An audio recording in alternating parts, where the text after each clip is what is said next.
First of all, there is Russ Allen from New Jersey.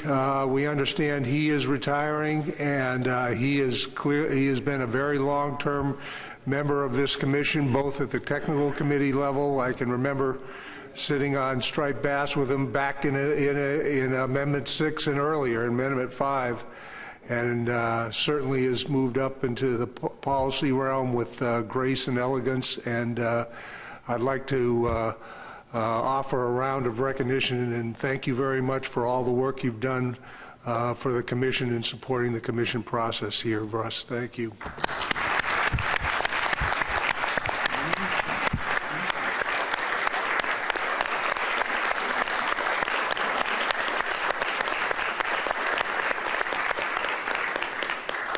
And while we're on the state of New Jersey, unfortunately, I think Tom Baum has already left, but I'd like you all to please extend our appreciation to the many years of work that Tom has also extended to, has worked on this commission, both at the technical and policy level. He's done an outstanding job, and he's been another person that I've worked with for a very long time. We all have. So if we can please give Tom a round of applause in absentia here.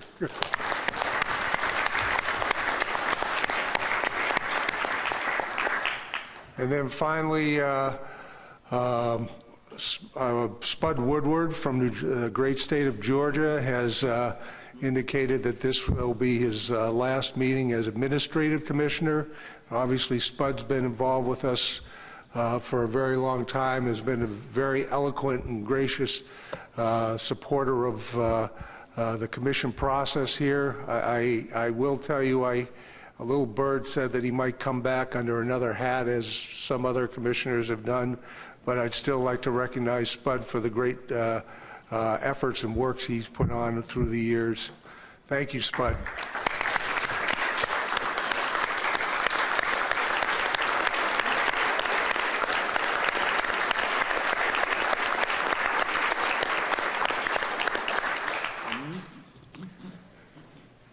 Okay, now on to the real business. We have an agenda before us. There's one item that I would like to, I've been asked to move up a little earlier to accommodate some flight schedules that people have. Item 7 is discuss recommendations from the Atlantic Herring section. And I'd like to move that number 7 up between number 5 and 6. Does everybody have that? Are there any objections to doing that? Are there any other changes to the agenda, modifications, additions that anybody would like to provide? Seeing none, is there any objection to approving the agenda as amended? Seeing none, it is approved by unanimous consent. We also have in our briefing packets the proceedings from our August meetings. Does anybody have any changes or additions? Seeing none, is there any objection to approving the proceedings of the August meeting? Seeing none, it's approved by unanimous consent. As is our item number 3 is the opportunity for public comment for items not on the agenda. I don't have anybody on a list. Is there anybody in the public that has something to they'd like to bring before the board that's not on the agenda? Seeing none, we'll move on to an update by myself from the Executive Committee. The Executive Committee considered and approved the fiscal year audit. I will tell you it was a very, very clean audit. There were no issues, and we approved that by unanimous consent. The next thing item on our agenda was to consider and continue the need for technical committee meeting weeks, which had in the past had been a process that we had put in place to try and make our technical committee more efficient. And we had put out a survey to see well, the technical committee still felt that that was beneficial, and also our assessment science committee provided us with some recommendations. Essentially, we agreed that with the assessment science committee that we should go back to having technical committee meeting weeks, but with some modifications. We're going to schedule, we normally in the past had scheduled 3 meetings right at the beginning of the year. We're going to just schedule the first 2 meetings and try and provide the technical committees with an idea of which committees are going to actually meet during those weeks. And then we will, as the year rolls on, we'll see if there's a need to have a third technical committee week in the fall and try and populate that. So it's a more current, but still trying to get out as far as we can and provide advance notice to the technical committees when they're going to work. And also when we have things like stock assessment data workshops and modeling workshops, while we may not be able to give them specific dates, we're going to give them the times a year that those will be as far in advance as possible, as much as a year. And hopefully that will continue to make our technical committee meetings efficient and effective. Also, we talked about our meetings, the board meetings, the quarterly meetings. As you've probably seen, there's been times when we've been kind of squeezed for time and not having enough time to do all the work that we've had, or we've had to shrink down the amount of time for a board, and we've gone over sometimes. So we want to look at any changes that we can make that may help alleviate this squeeze that we've been having. What the executive committee decided to put forward, and this will be brought forward by the staff just to identify and remind board members of, is first of all, an important part of the process is plan coordinators working with chairs prior to the meeting weeks to try and determine an appropriate time that will be needed for each meeting during a meeting week. I think that's a key element in trying to make sure we have enough time to stay on schedule and yet still provide the board sufficient time for deliberation on the items. We're going to continue to do these meeting management refreshers with Colette, because as you see sometimes, after Colette's meetings, it's all fresh in our memory, and things like, having everybody speak at least once before anybody else gets an opportunity to speak is fresh in our mind. We follow that, and it seems like the farther we go out, we begin to forget some of the things that Colette put forward to us to try and make our meetings more efficient on this. So we're going to continue to have that and try and have it as frequently as possible, especially when we have turnover in commissioners, because they all need to be refreshed, both from the chair standpoint and from the general commissioner, and all commissioners need to be aware of these things. We think that'll help move things along. We're also going to have the consideration, now that we have 27 species that we're managing, we might need to have, during our February meeting, an extra half day to help provide us with enough time for all the meetings that we have to have during a year to accomplish everything. We'll look at it ahead of time and see if it's needed. If it's not needed, we'll still continue with the 3-day meeting, but there may be some times in February where we'll have to come in a half day earlier on Monday. And the other thing we've found has been help with the efficiency of our meetings is the use of working groups. We've been using them a lot more extensively in the past 3 or 4 years, and it does seem to be helping move the meetings along at a more efficient pace here. So those are the things that we're going to put forward as suggestions and reminders to all commissioners when we're going through these meetings to try and make sure we have enough time for all the work we have to do. We also began initial consideration of our strategic plan that we need to adopt for 2019 to 2023. Our current strategic plan goes through 2018. The question we're going to have is whether we just want to do some updates to the current plan, or whether we want to have a full rewrite with a facilitated workshop. I think we're going to have discussions in January with the commission, February at our winter meeting, to see if there is a need to go through a full rewrite, or whether there's just some modifications to the current plan we have and strategic plan structure. So start thinking about that between now and February, and take a look at our strategic plan and see if you think we need a full rewrite, or whether we just need to make some tweaks to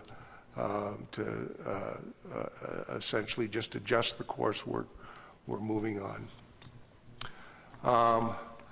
We also had a discussion about the nomination process for officers.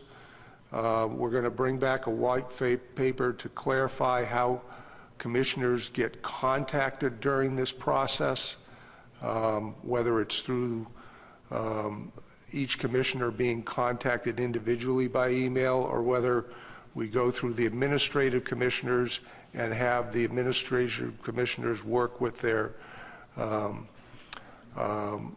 fellow state commissioners to develop a consensus state recommendation for the nomination process for chair and vice chair. Also, a question that has been brought up is who is eligible. The charter is not that clear on it. Clearly, any commissioners are, but our permanent proxies, are they eligible to be chair and vice chair? Are ongoing proxies eligible to be chair and vice chair? So we're going to bring, the staff is going to bring up a white paper with discussions about that, with options on that. We'll discuss it at the executive committee and then bring forward any recommended changes to the current policy that we have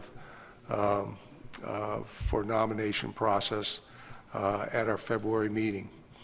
Also, we had a discussion about our upcoming meeting on Thursday that the commission leadership is going to have with Secretary Ross, considering to talk with him about the impacts of his, for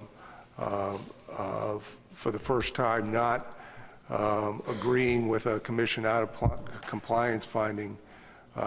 Jim Gilmore, myself, and past chair Robert Boyles are going to meet with him, along with Bob Beal.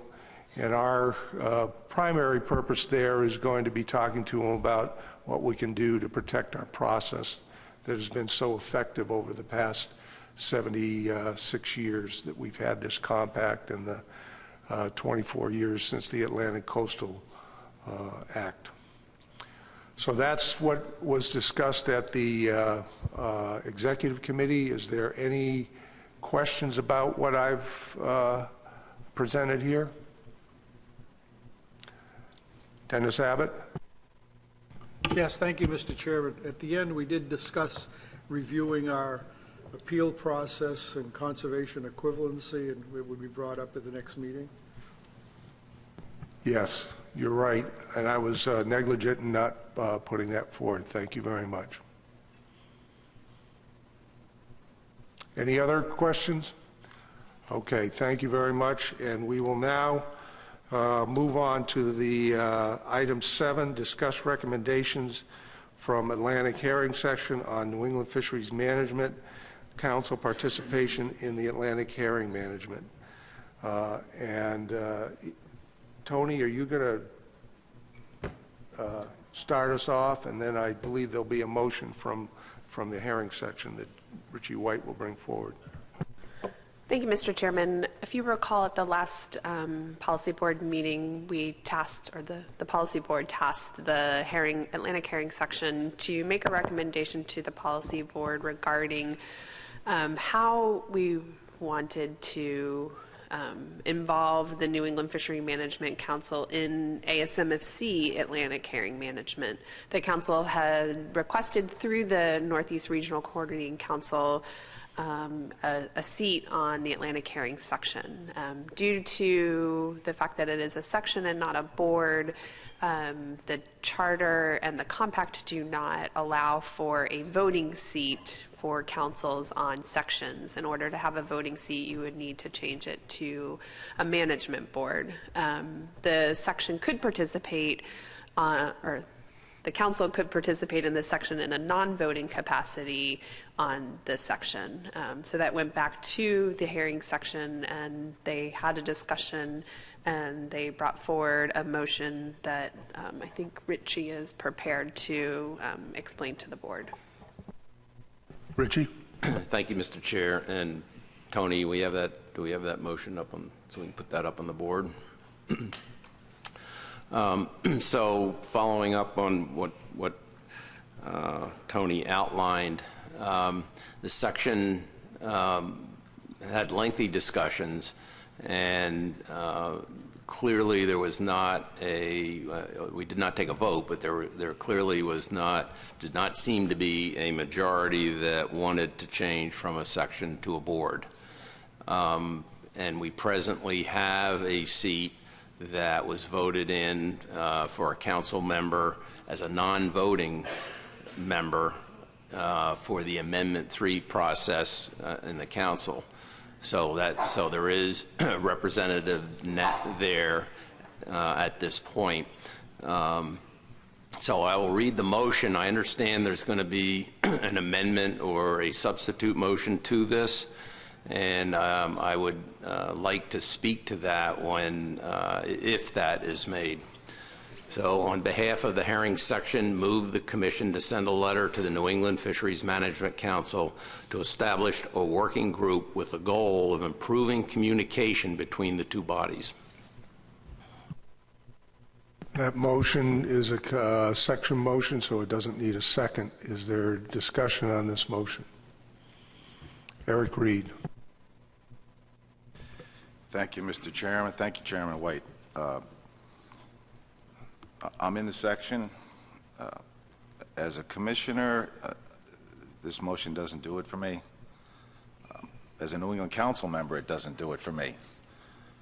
And frankly, I'm the New England Council liaison to the Mid-Atlantic. You know, I'm a bridge builder, or maybe I'm in bridge maintenance. I'm not really sure, but it doesn't do it for me in that capacity either.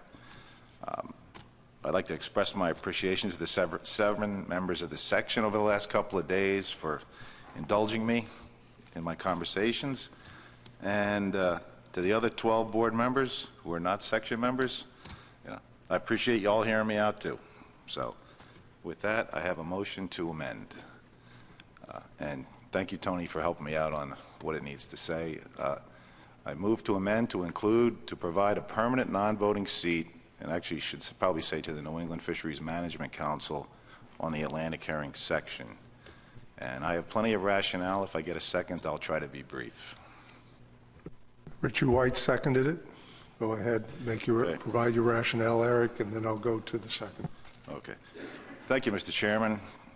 Chairman White, for seconding that. I really appreciate that. You know, we had a lot of discussion at the section, but I just want to make a couple of points. What this motion does, or what it does not do, it does not dilute the composition of the current voting members of the section. What it does not do is it does not alter our management methods and measures and capabilities that we already have in place. What it does do, it brings another informed stakeholder to the table. It does enhance the section's ability to make educated decisions, and it does promote our involvement with our New England Fisheries Management partner, which in my opinion is sorely lacking. Thank you. Richie? Thank you, Mr. Chair.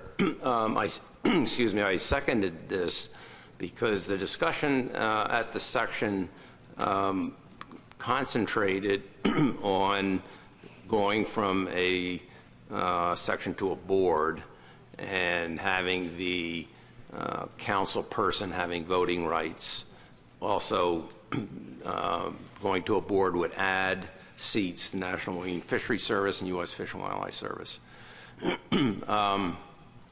Since the section already voted to have a seat on the section for during Amendment 3, I believe that the section would support this because they've already said it was worthwhile having the council to have some input to the section during that process. So extending beyond that, I think makes sense. So that was my reason for seconding.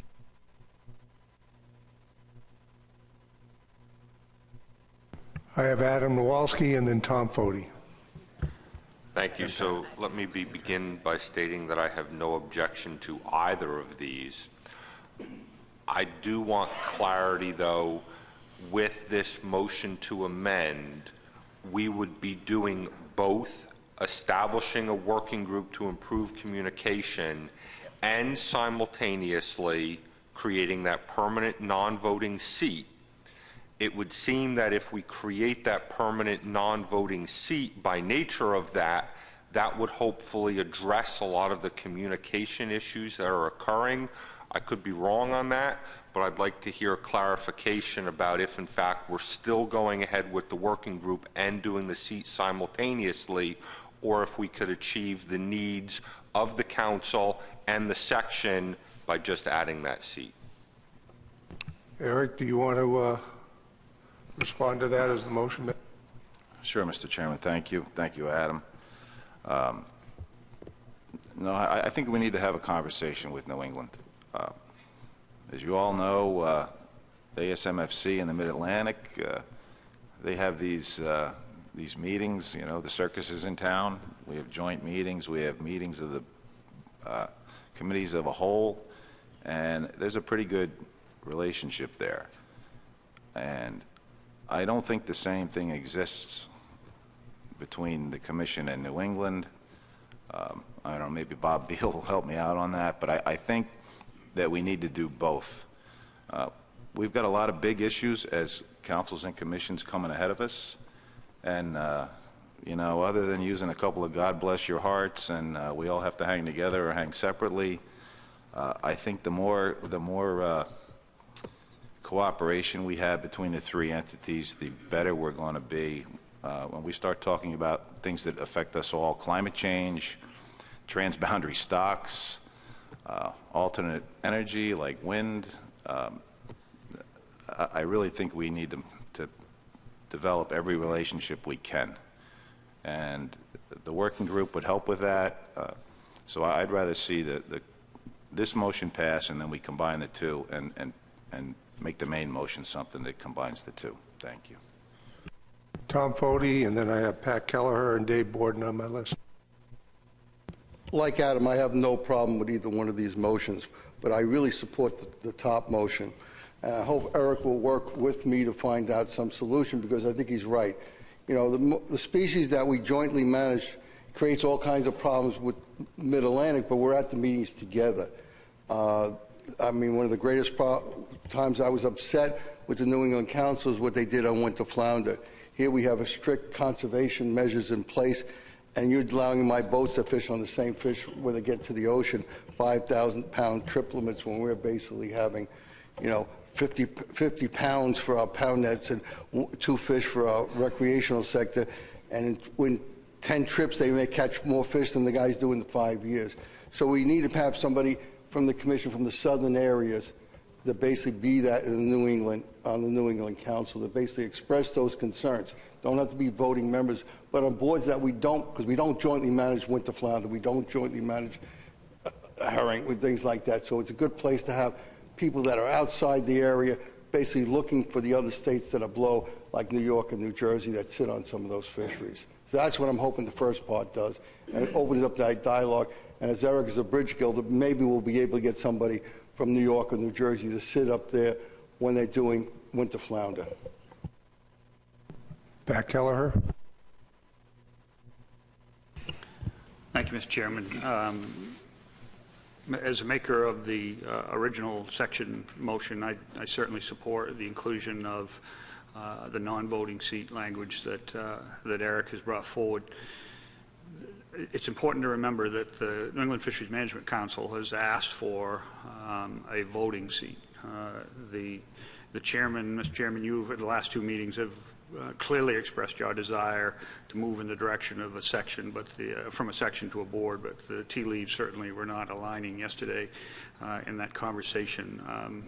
I've come a long way in that thinking from the first time we discussed this at the policy board and in yesterday's conversation, and I would support, frankly, moving in the direction of creating a board, an Atlantic Herring Board here at the Commission, after having a lot of thought and talk. Eric's right. We don't want to be in a situation of further divide between this body and the New England Fisheries Management Council. I think we've got a lot of important work to do. I think having all of our partners around the table, understanding what the issues are, is very important. And at this time, we're not obviously moving in the direction of creating a board, but I think this is the right direction to go at this time. Hopefully, we as members of the New England Fisheries Management Council can clearly articulate why we're doing this now. A working group can further improve the communication, and we're all moving forward with the same goals. Dave Borden. Thank you, Mr. Chairman. I just want to quickly echo the support for both motions and just note as an example, Doug Grout appointed me as representative on the New England Council Habitat Committee on corals, and there are a lot of you in the room that I've spoken to about corals' potential impacts on both corals and different fisheries, and I've been able to, in that capacity, I've been able to take that message back to the New England Council, and that's been a really important linkage between this body and the New England Council. So I support the motion to amend. I support the underlying motion, and just would conclude by saying there are major issues that we're all going to confront in the future, not the least of which is wind power and the potential impacts on all of our fisheries, and we need to have more of a unified voice on the part of all the different management agencies. Thank you. Further discussion? I'd like to try something first. Is there any objection to the motion to amend at this point? Seeing none, the motion to amend is approved by unanimous consensus. We now have a main motion on the board. Is there any objection to the main motion as amended? Seeing none, the main motion is approved by unanimous consent. Yeah, Tom? Doug, do you have to read it in? Because it's kind of a... Okay, I'll be glad to read it in, and then, so we'll take back that approval by unanimous consensus. So, is there going to be a change to it? Is it okay? On behalf of the herring section, move the commission to send a letter to the New England Fisheries Management Council to establish a working group with the goal of improving communication between the two bodies and to provide a permanent non-voting seat on the herring section. I'll try it again. Is there any? Yes. Does it, just letter to send? Eric Reed. And provide a permanent non-voting seat to the New England Fisheries Management Council. Thank you. I bet I've got to read it all over again.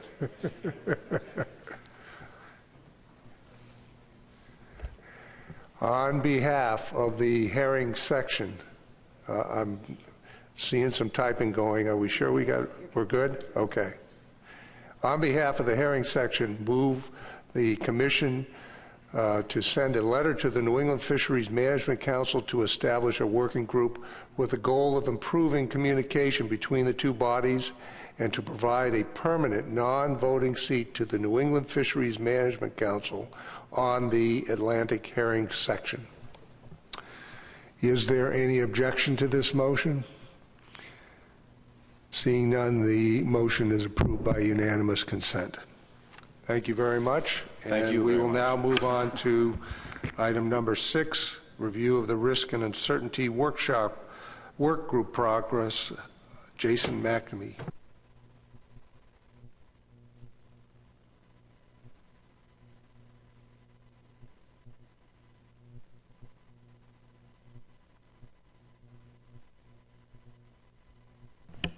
Thank you, Mr. Chair. You guys see that okay? Great. Thank you for giving us a little time. Bob Beal had mentioned, my name is Jason McNamee. I work for the Rhode Island Division of Marine Fisheries. Bob had mentioned earlier, we were originally hoping to have a workshop during this annual meeting, but as the agenda sort of evolved, we were getting more and more crunched for time, and so what we decided was we'd punt it to until February so that we could do it justice, give it enough time, but we wanted to still talk a little bit about you, remind you that we're out there in the ether working away. So I've got a quick presentation for you. So since spring of 2016, the working group has been developing a commission risk and uncertainty policy. At the annual meeting last year, you reviewed a white paper that had a policy statement in it. It had a set of goals, and then some potential decision tree questions. And this decision tree concept I'll talk a little bit more about in subsequent slides. But what you saw at that time was a bluefish example, and you have that white paper, I think, is in your meeting materials if you want to go back and check that out. So what you had asked at that time was for us to go back and develop a more comprehensive example. You thought striped bass might be a good one to work on, so we went ahead and did that. We met as a working group and also brought it before the Assessment and Science Committee a few months ago, or maybe a month or two ago. And as I noted, we have rescheduled that workshop for February of next year. So quickly, I'll tick through the goals again so you can remember why we're doing this. The idea is to adequately account for uncertainty at all levels of the Commission's management process. And the idea with doing that is to maximize our informed decision making. We want to consistently manage Commission species. We want to treat all of the species that we manage consistently to the extent possible. We want to provide transparency in the Commission's risk management process. And there was a lot of talk about flexibility, and so we have been very cognizant of that and have incorporated flexibility into the Commission's version of a risk management process. And one highlight from the workshop, the Risk and Uncertainty Working Group from our last workshop, this was seen, it was Lynn Fegley who highlighted this. Adam Nowalski also highlighted this as an important characteristic of the risk policy, but they saw it as a good tool for communicating what we're doing and how we're making decisions to constituents. And so not only is it a valuable tool for us as we're making decisions at the board level, but also for going back home and talking about what exactly it was that we did and why we did it. A comprehensive risk and uncertainty policy would provide guidance on a range of issues, and that would be from choosing biological reference points. It sort of came up in that context this morning. Setting quotas for data poor species, all of those sorts of things this can be applied to. These are long-term goals. They'd require a lot of time and effort to develop in this full comprehensive manner.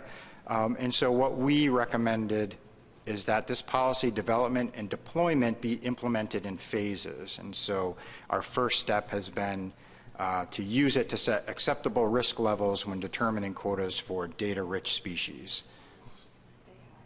So how are we meeting these goals? The goals of the policy will be achieved through a structured decision-making process. This is that decision tree I was referring to earlier. And so the way we would implement this is to add stepping through our decision tree as a term of reference, and this would be both for benchmark and update assessments. And then projections for quota setting will be developed using the final results from that exercise. One nice little tool that gets developed along with this is this matrix. It's a species matrix. What it has in it is all of this information. It's quite dense. You can't read that, but you see that there is, in fact, a spreadsheet that exists with words on it. So you can go back and check that out as to what those words actually say. But it's kind of one-stop shopping for all of the information for that species. It's probably valuable beyond just this risk policy exercise, but your staff can also use it as a quick reference to remind them. I'm sure they all work on multiple species. So how will we do this? The tree, the decision tree, will be broken into segments. Using that matrix we just showed you, the technical committee will work through quantitative decisions, things like is stock status known, is overfishing occurring? And so there are these tiers within the decision tree. And that top one are these more quantitative decisions. And then the board will also be a part of this, and you will work through the qualitative decisions. And these are things like socioeconomic concerns, is management uncertainty accounted for?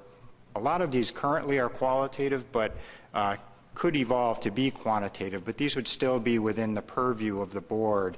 And this is where the board gets that flexibility to kind of move the ball up or down as you think is warranted.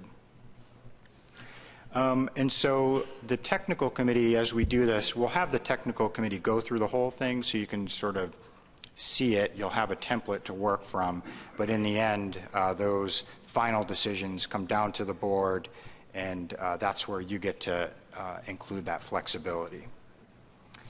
So we're going to have a workshop in February. The board workshop will be set up to work through an actual example. It'll be like a role-playing game. We want it to be interactive. And so the technical committee, and in this case, when we say technical committee, we're talking about me, Shanna, Max, Katie. I think we'll probably be the folks that kind of work through the template version. And then we'll have the commissioners deliberate on the qualitative portion, and then you'll have something that you can kind of compare and contrast in the end. And if that wasn't enticing enough, and for those of you who are fans of daytime TV, you might remember The Price is Right and the game Plinko. It kind of works like that. So it's, you know, you kind of bounce right and left as you're going down the questions.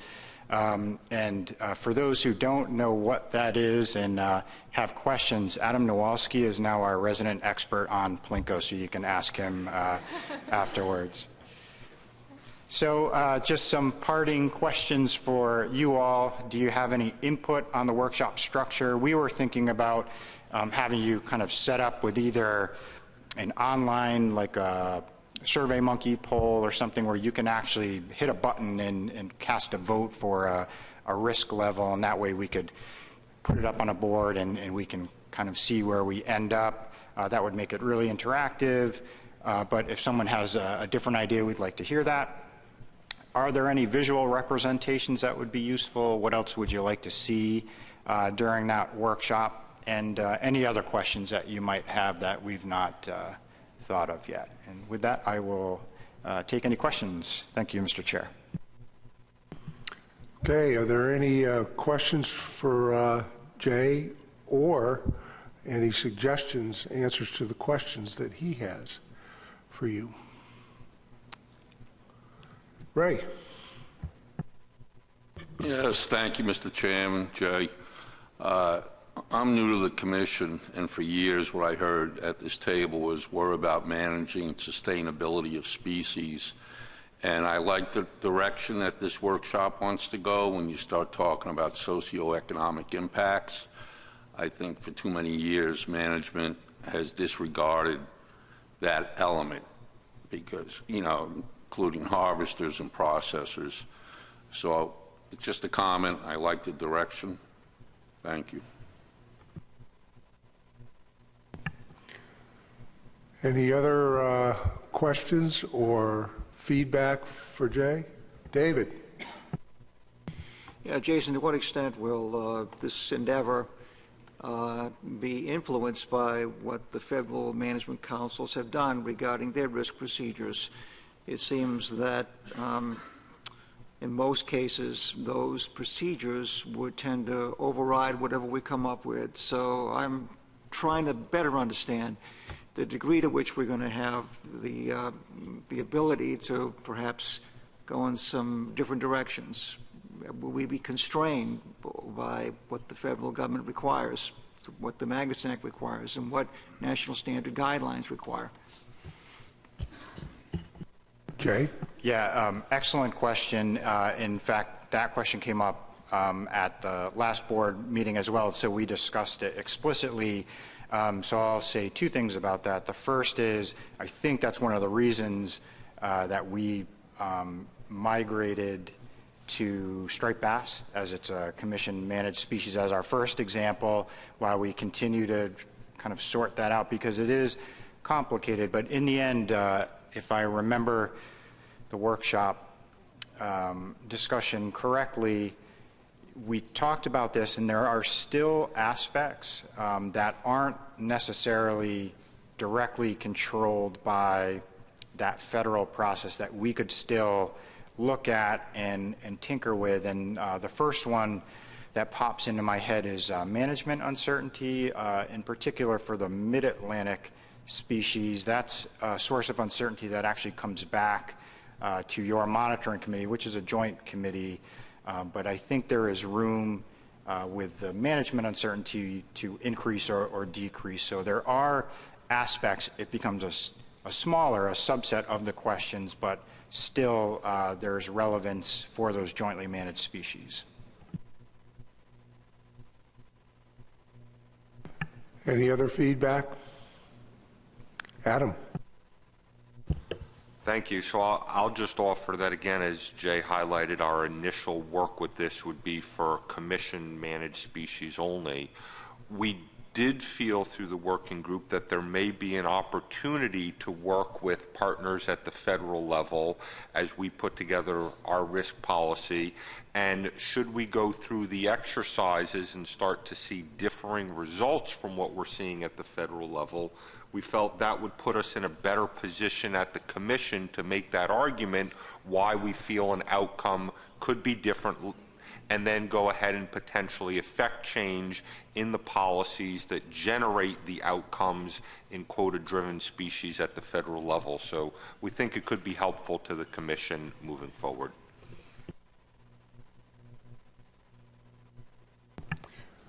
Further questions? Input? Do you want to have a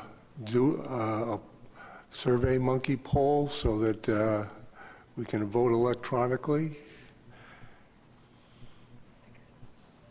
Seeing none, I think you have the freedom to do whatever you think would help us out in understanding this the most. Thank you, Mr. Chair. So that will be a giant Plinko board in the back, and That sounds we'll have good. some fun. Sounds good. All right. Thank you, Jay. Appreciate it. And we look forward to the workshop at our winter meeting. Now we're going to move on to item number 8, which is discuss non-compliance in the charter boat and party boat sector. Tony? Thank you, Mr. Chairman. Recently, we have seen several violations in the for-hire sector. In particular, there have been a couple of cases out of Montauk dealing with black sea bass, where there have been large numbers of black sea bass being caught.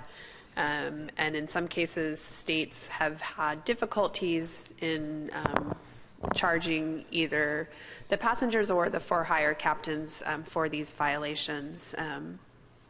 And so one of the commissioners asked if we could have a discussion about these violations and ways that we can help prevent them or have better compliance in the for-hire sector. I did sit down with the LEC earlier this week, and we had a discussion on this issue, and I'll provide a bit of a summary, and then I'll have Mark fill in where I may or may not left any information out. But there are a couple of states, Maine, South Carolina, and Delaware, that do have language that allows them to prosecute captains in the for-hire sector when there are violations. Massachusetts and they've had success in the courts in doing so.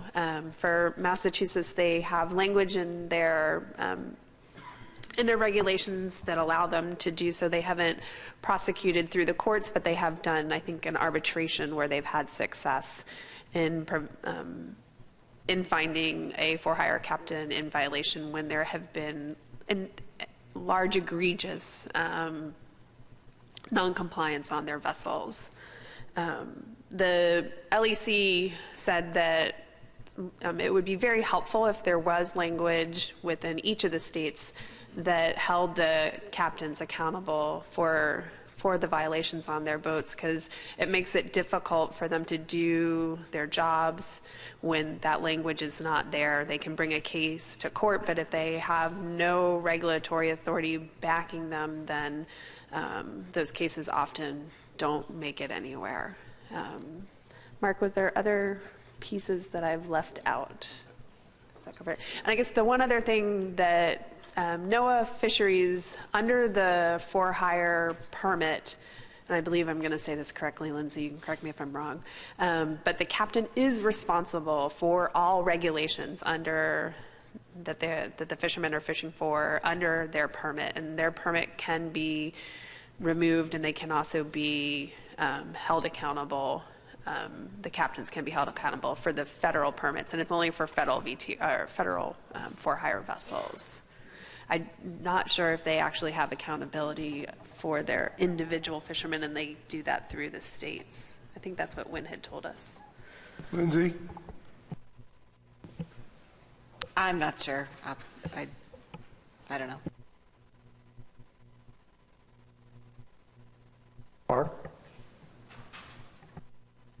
Yes, Tony, that's my recollection of the discussion too, that there were some cases where they were able to use the federal regulatory process to make a case in addition to using the state side of it if it was a federal permit holder. And the LEC did also talk about that, some states do have some measures that that they've asked for vessels to do, things like having each passenger have their own cooler with their name on it, putting the regulations on the boat for each fisherman to have, having measuring sticks and other information available to them for individuals to know what the regulations are and be responsible for those regulations. And those certainly do help with enforcement, but having this regulatory language is something that they said would help them a lot more and be overall good. Okay, discussion about this issue. I have Adam and then Roy. So regarding the question question of what the actual intent is under 648-145, paragraph C. Sea bass harvested by vessels subject to the possession limit with more than one person aboard may be pooled in one or more containers. Compliance with the possession limit will then be determined by dividing the number of black sea bass on board by the number of persons aboard other than the captain and crew. If there is a violation of the possession limit on board carrying more than one person, the violation shall be deemed to have been committed by the owner and operator of the vessel. That's what the language states. There's similar language for scup and summer flounder as well. One of the things that I have asked the service to go back and look into is the administrative record on this particular regulation to determine, given the fact that this element of violation shall be deemed to have been committed by the owner of operator occurs in the same three sentences that talk about the pooling of fish, which does not commonly occur on your larger for-hire vessels, your party boats, if you will. There's no pooling that occurs there. So I am looking for some clarification what the original intent of this was. Hope to have that at some point in the future, because I think that's really one of the issues here is on a six-pack vessel where you have 6 people sharing X number of fish in one container that is often provided by the vessel. That's a very different scenario than when you have 100 people on the boat, 2 to 3 crew members all going ahead putting fish in their own individual containers and essentially accepting their own responsibility by virtue of putting them in their own private property that way. So I'm hopeful to get some clarification of that moving forward from the service, and hopefully we can go ahead and use that to inform the state's decisions on what the intent is at the federal level moving forward. Roy Miller. Thank you, Mr. Chairman. I was just going to add something to this discussion concerning noncompliance. And one aspect that hasn't been brought up is noncompliance with MRF surveys. We've had a long-standing problem in our state, I'm embarrassed to admit, of refusal to allow MRF surveyors on for hire vessels.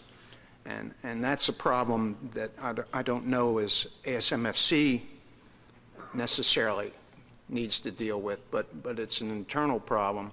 It's a public relations and education outreach problem, but it is part of the non-compliance mix. If observers can't get on the boat, then there's no opportunity until the boat returns to port and the participants are unloading. There's no opportunity for enforcement at sea. Thank you. Richie White and then Jim Gilmore. Oh, Jim? Thank you, Mr. Chairman.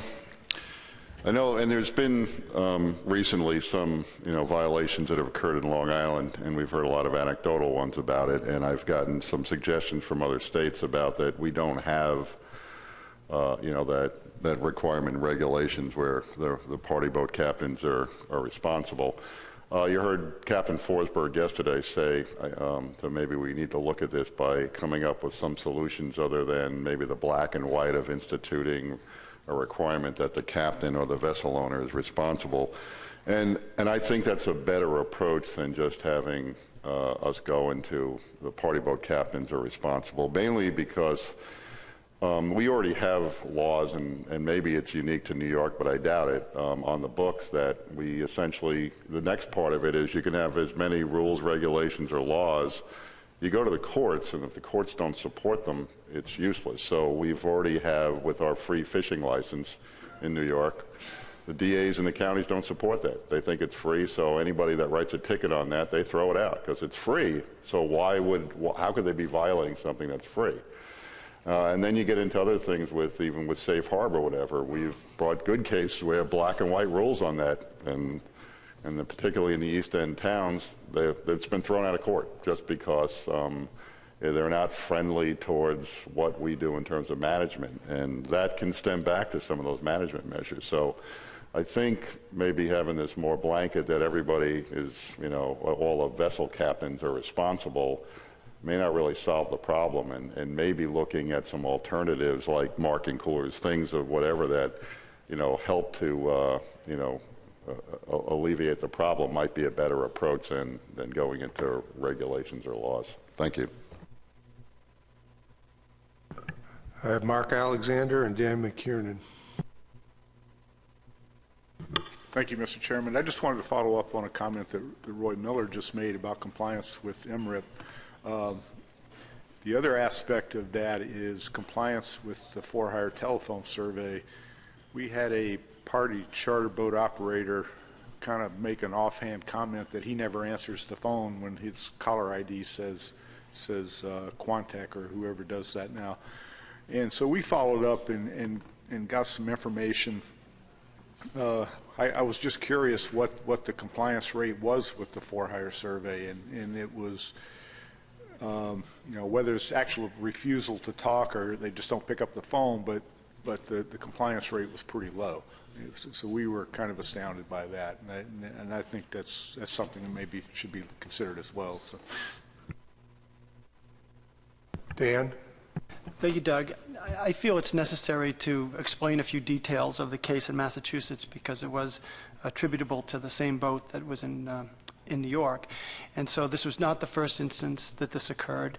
There was circumstances where the captain was highly disrespectful to the police officers, and the police officers felt that the clients were being coached to not comply.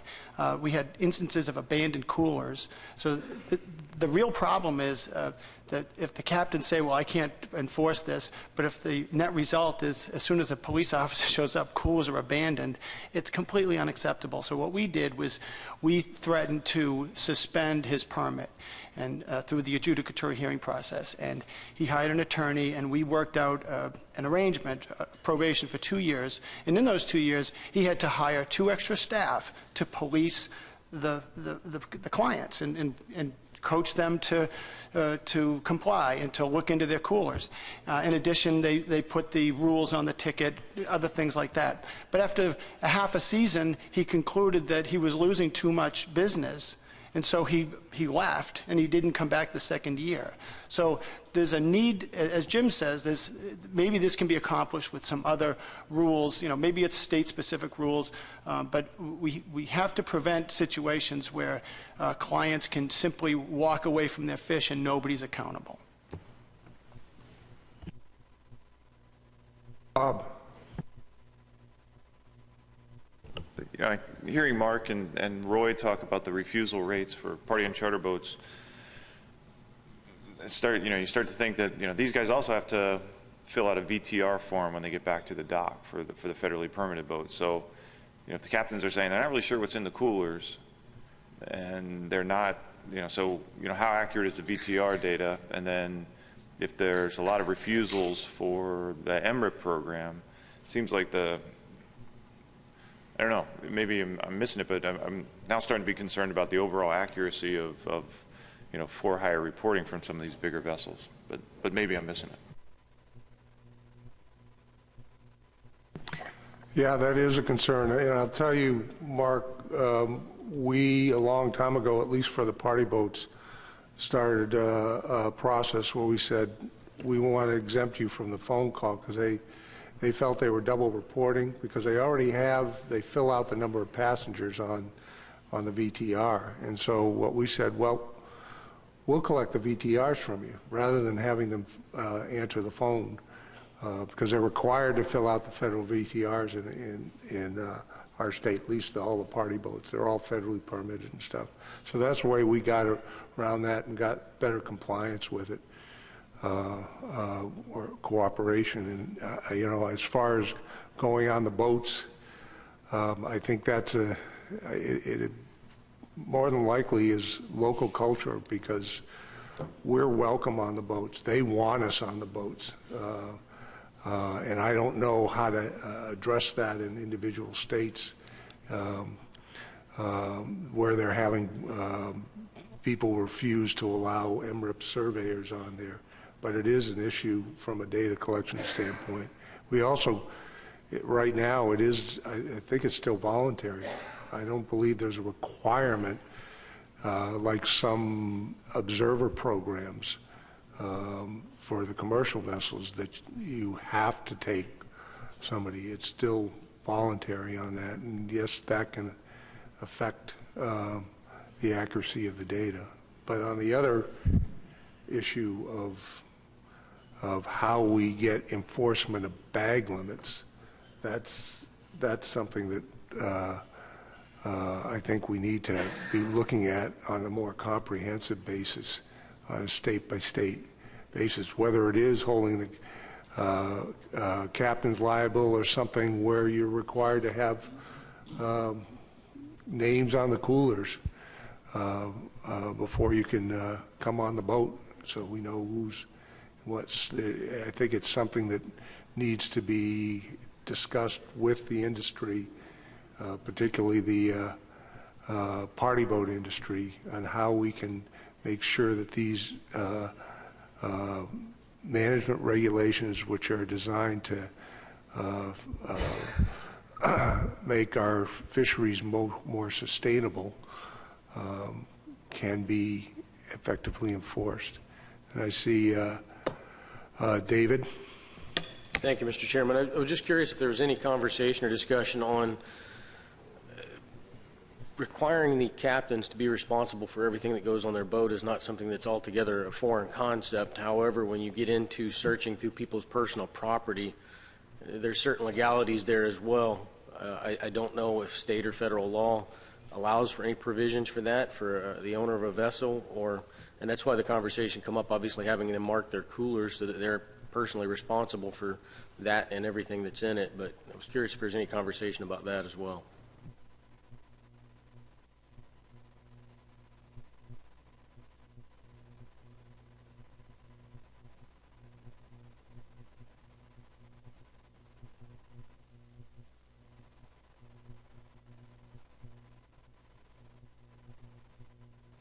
At least in New Hampshire, I'm sure the coolers are people's private property that they bring on the boat, but our law enforcement officers do have the authority to check those without a search warrant. It may be different in North Carolina. Dave? Well, I guess what I was meaning is whenever the vessel operator is supposed to fill out his report or whatever, and he's trying to get an accurate count, folks are bringing stuff over the rail left and right, and sometimes things are missed. You know, when they do have that cooler that's way over the limit and the people want to just shoot off the dock when they see the officer, you know, he's kind of stuck holding the bag there, but he had no authority to go into their cooler and verify what was in it. I'm trying to figure out if there's any sort of legal ground for him to go search through people's personal belongings to ensure that they're actually upholding the regulations.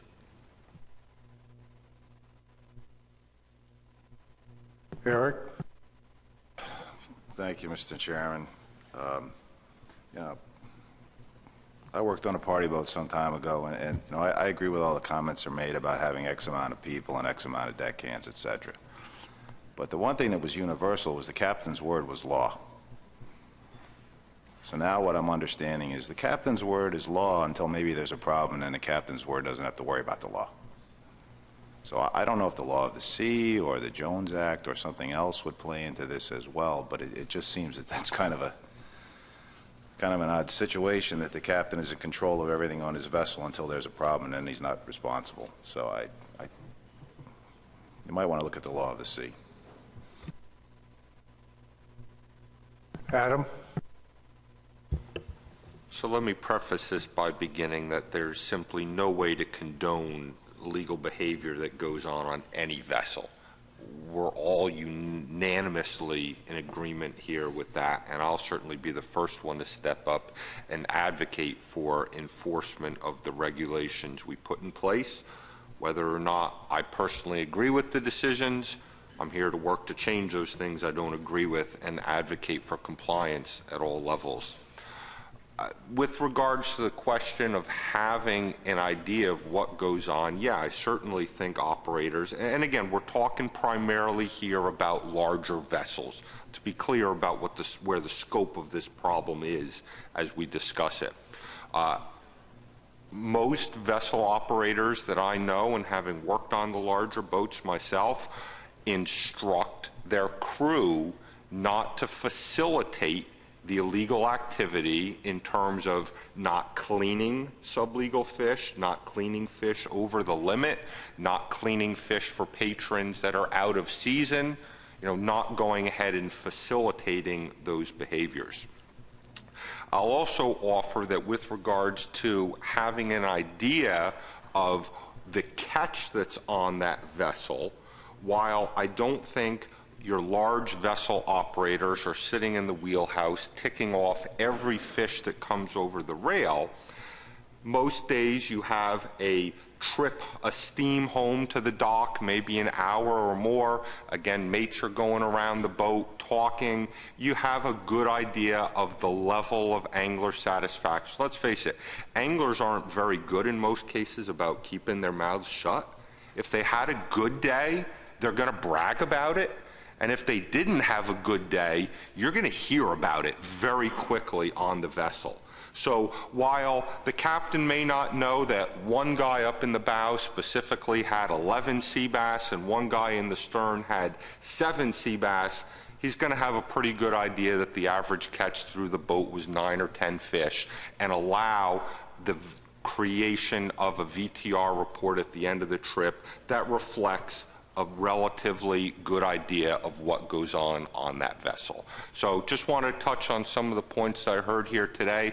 And finally, I'll offer, we haven't had discussion about what happened at the Summer Flounder, Black Sea Bass, and Scup board last night, but that board did put forward a motion specifically to have a working group begin looking at this problem and going ahead and making a recommendation to that board about potential ways forward, either through an addendum or other means. So we do have that taking place by one of the boards where this is specifically had been brought forth, and I would think that that would be useful information for this policy board to know that one specific board is taking action on this, and I would hope that that could help inform a wider commission response if needed moving forward.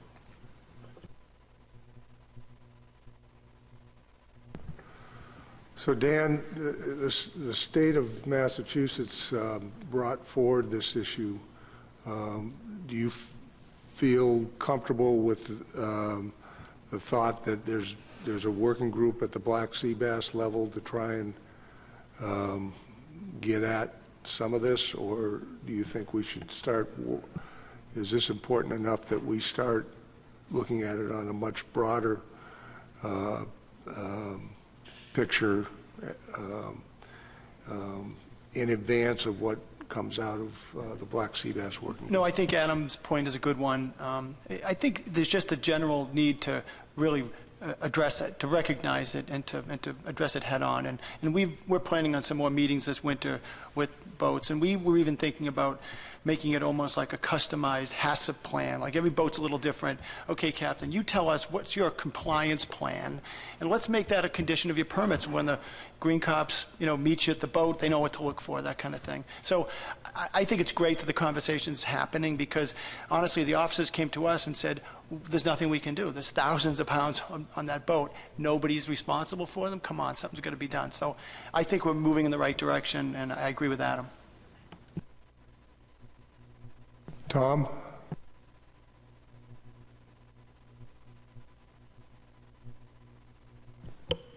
About 20 years ago, I'm fishing on the beach in Island Beach State Park in the middle of November with about 9 other guys. This pickup truck comes running down the beach and basically is running in the water, chases us all back about 20 feet because he almost ran us over.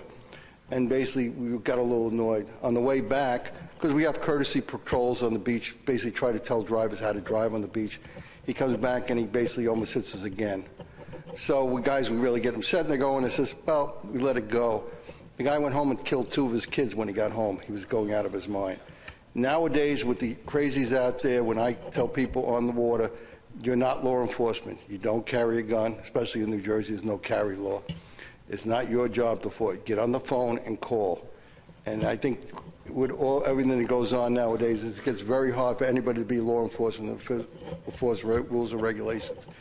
But we do have peer pressure, and we do get angles to do that. When they use the trust in the regulations, they would basically rat on each other and basically do that. The problem is the trust in the regulations have fallen apart, and no longer do the anglers basically start, giving another angler a hard time about breaking the rules when they don't trust the rules themselves. It's a sad situation. That's what I see happen the last couple of years.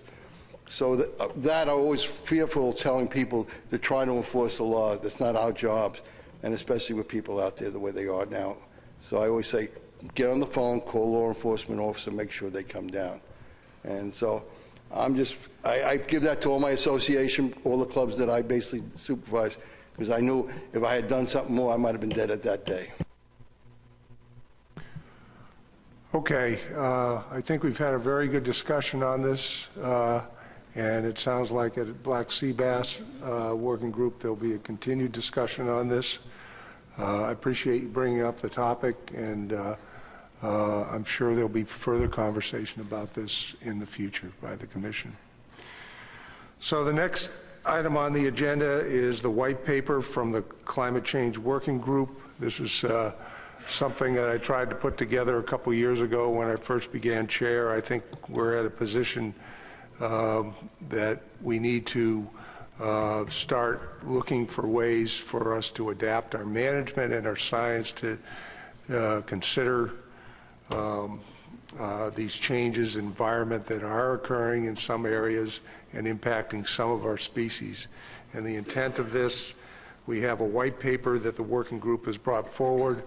We're going to give you an overview of it at this meeting and give you a chance over the next 2 months before the February meeting to sort of chew on this, see what you think about it. The intent would be this would be something that we would give to our management boards as sort of a list of tools that they could use if they find that there's evidence that your management is being and the science is being impacted by changes in the environment.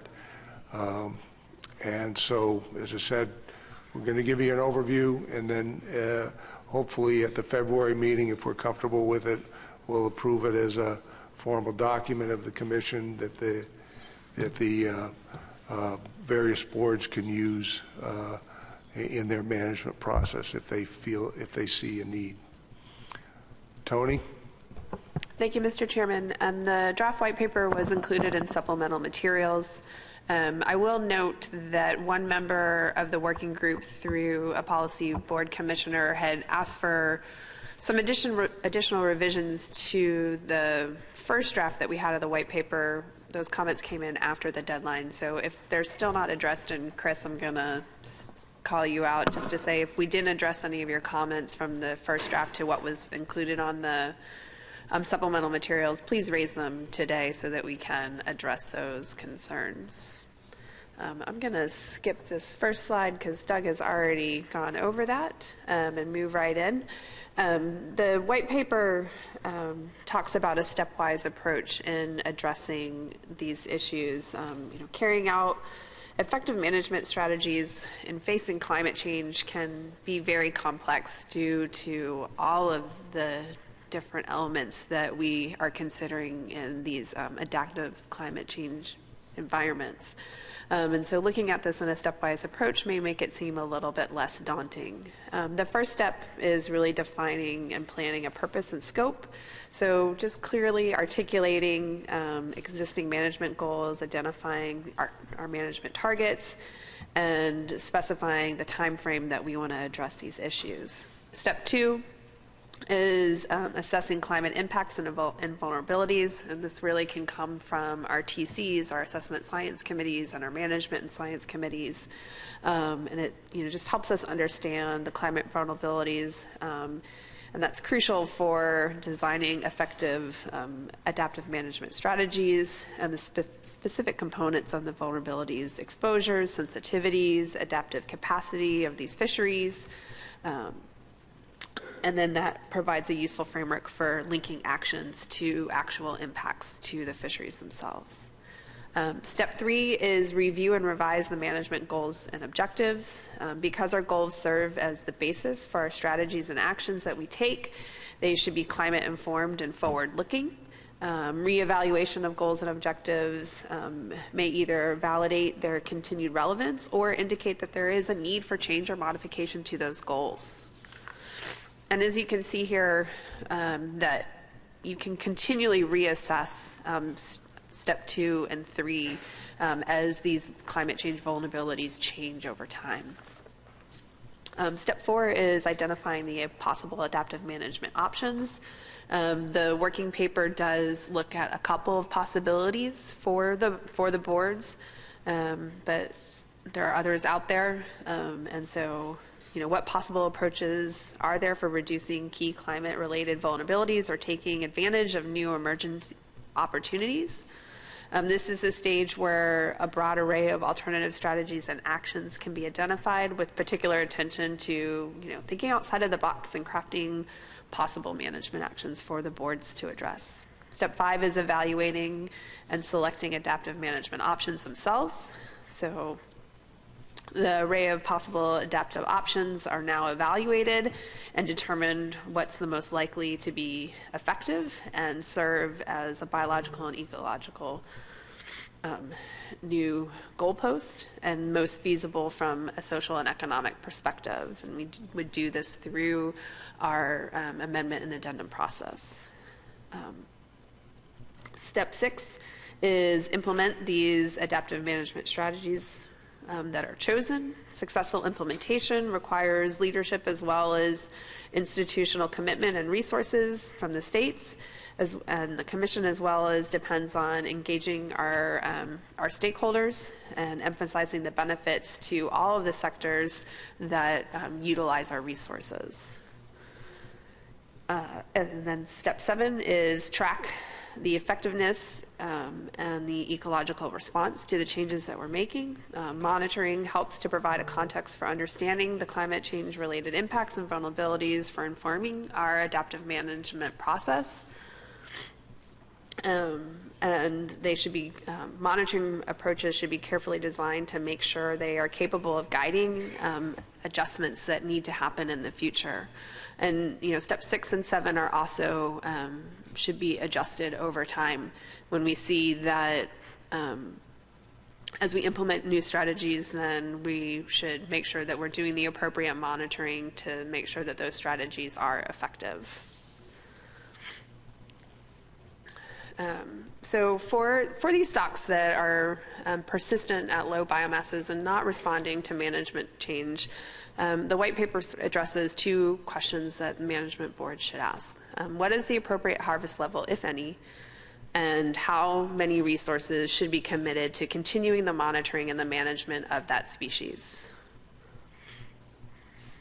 And we can take a look at this from a couple of different approaches. First, we could just do as we do, stay status quo. We would have our harvest strategies that allow landings at a target F and target and threshold F. We would use historic information with the assumption that the stock would eventually respond to a low F and would potentially begin to rebuild. So here we would not readjust reference points based on the environment. If the biomass continued to decline, there would be 2 options the board would have. They could continue under the above, the scenario I just discussed with further reductions in F, or you could put a harvest moratorium in place for a period of time based on the life history of that species. And then, oh, nope, we'll stay there, sorry, just kidding. For stocks where we see an evidence of change in productivity, so like the status quo option, we would have monitoring and management that would be retained at historical levels. The harvest level would be adjusted as reference points are redefined. So here we would adjust our reference points based on the environment as it's changing. The reference points would target a sustainable yield from a biomass that is much lower than previously targeted. The actual yield would be much reduced from historic levels, leading to a very small fishery with presumably much fewer participants in it. The approach would also have a rebuilding period associated with it, and the rebuilding period would be reflective of these new reference points based on this expected lower productivity of the stock. We also can consider evidence that the stock has low to no productivity. Recovery to a sustainable level is very highly unlikely. In terms of how you would address management for species under this condition, you could put in place a permanent moratorium, or harvest could continue until it becomes economically unfeasible. A decision between these options could be based on the confidence in the prediction of no recovery and consideration of the genetic diversity that is often high at the tail end of the species. It may be more beneficial to protect the remaining genetic diverse stock, or it may be more beneficial just to allow the economic harvest of that species. And that's really a decision, a policy decision that each of the boards would need to make. And for monitoring, we would have to determine what level of monitoring would occur. Would it be an increased level of monitoring, stay status quo, or reduce monitoring? And then lastly is looking at management and monitoring ceasing and harvest does not continue because it becomes economically unfeasible. So what are the science requirements? Each of the options places great demands on science for the states and our species technical committees, and several questions would need to be answered before choosing among the options. And up on the board is listed the questions that each of the management boards would need to ask themselves. I won't read them all. For management options, so actual management options that the boards could consider, we could continue on with what we do now, state-by-state quotas. Within state-by-state quotas, we have tools such as quota sharing, minimum allocations, episodic event quotas, and the board can continue using these tools and products. We also could consider maintaining state-by-state with a revisiting of the allocations based on some sort of trigger. The trigger could just be set off of a time period.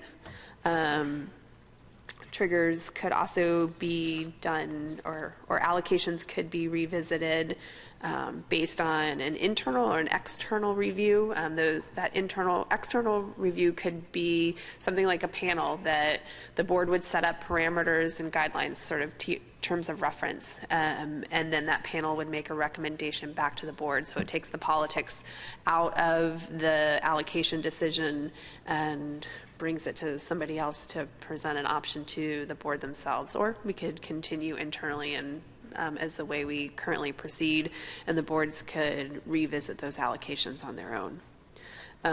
Allocations could be adjusted based on different types of data. Instead of using just plain historic fisheries data, we could look at fish distribution data. This data could come from surveys, either fishery dependent or independent surveys. We could combine historical and current landings information to come up with allocations, or we could use management strategy approaches to evaluation approaches to guide us on allocation.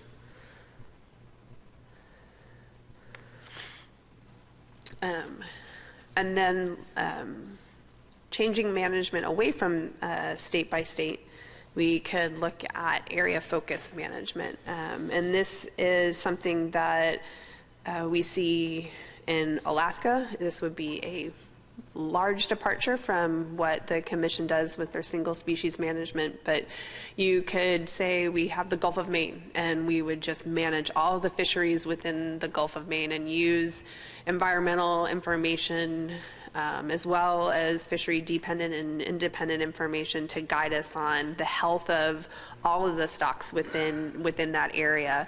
And allocations could be distributed based on how each of those stocks are doing relative to the changes that we're seeing in the environment. So every few years you may have to adjust what industry is fishing on based on the productivity going on. So for a little while you might be fishing on winter flounder, and then we see a shift in food resources, so fishermen would shift to lobstering, that type of idea. We could also look at allocations by time frame, so seasonal allocations.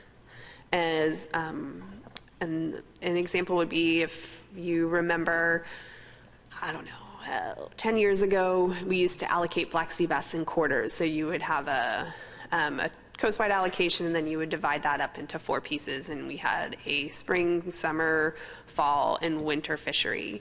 One of the downsides of that is that it was still a race for the fishery, and everyone would try to go out and get the quota as quickly as possible once it opened in each quarter. It still allowed for some equity for fisheries that were available at different times of year in different parts of the coastline. And then the document also provides a list of resources to assess how species and environment is impacted by climate. I would suspect that this list of resources will always be evolving as new information becomes available. In terms of some of the information that the Assessment and Science Committee and the Management and Science Committee members made recommendations to for the document, is looking at what types of data are available and where are the gaps that we see. Under climate change, we'll need a lot of information to help inform the boards and our species technical committees on ways to respond to these adapting climates. And first off is the committee is recommending that a term of reference be considered and included if TCs and stock assessment subcommittees think there may be climate impacts on the stock itself. If there is no impacts, if the technical committee thinks that there's no impacts or there's not enough information out there to support an analysis, then a term of reference should not be included in the stock assessments. They also recommend that the commission pull together a coastwide database that summarizes the types of climate data that is available, not that we house this information and store it, but that we provide summary tables for each of the pieces of information that are out there as resources to our committees as well as other folks working on these issues. And then lastly, the group has suggested that we do this gap analysis of what types of data is missing. So we would review all the information that's out there to make sure we have known programs that collect the environmental data. We would verify that all that information is appropriate and is included in the database. But the review should be conducted by each state and federal agency to ensure that we have a complete look at all the information that's out there, and that the ASC would coordinate this review and the MSC with the MSC. And then the last part is reviewing the types of environmental data that is collected. We would want to make sure that there is temporal and if there are temporal and spatial gaps in the data, that we investigate those on the effects of climate change on the species, that the TCs and the SASs should do this work. We would determine the relative importance of filling the individual data gaps for each of the species and prioritize how we would fill that information and identify strategies to address these data gaps. The document also provides example terms of reference that each of the species committees could utilize when considering changes in the terms of reference as stock assessments come up. And that is an overview of what we have. So I know that's probably like getting a water out of a fire hose right now. It's something that the committee has been working on for 2 years.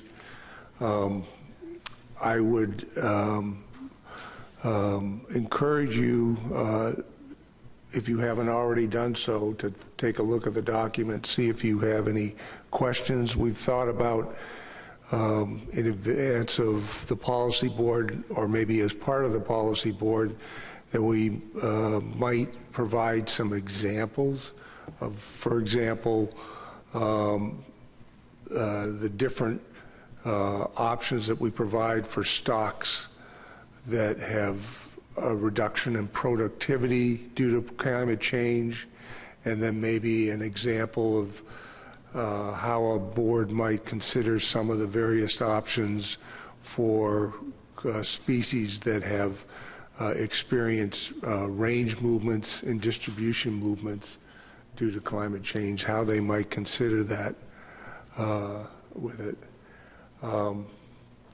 Given that, is there any initial first questions people have about this particular white paper as it is right now? Yeah, Lindsay.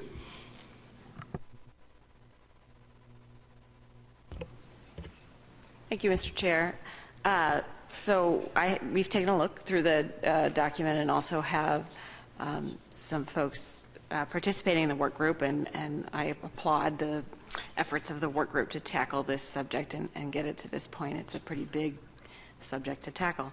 We do have some concerns with the document, specifically the approach included that harvest could continue on a stock with low to no productivity, and we'll continue to work through the work group to address those concerns. Okay, thank you.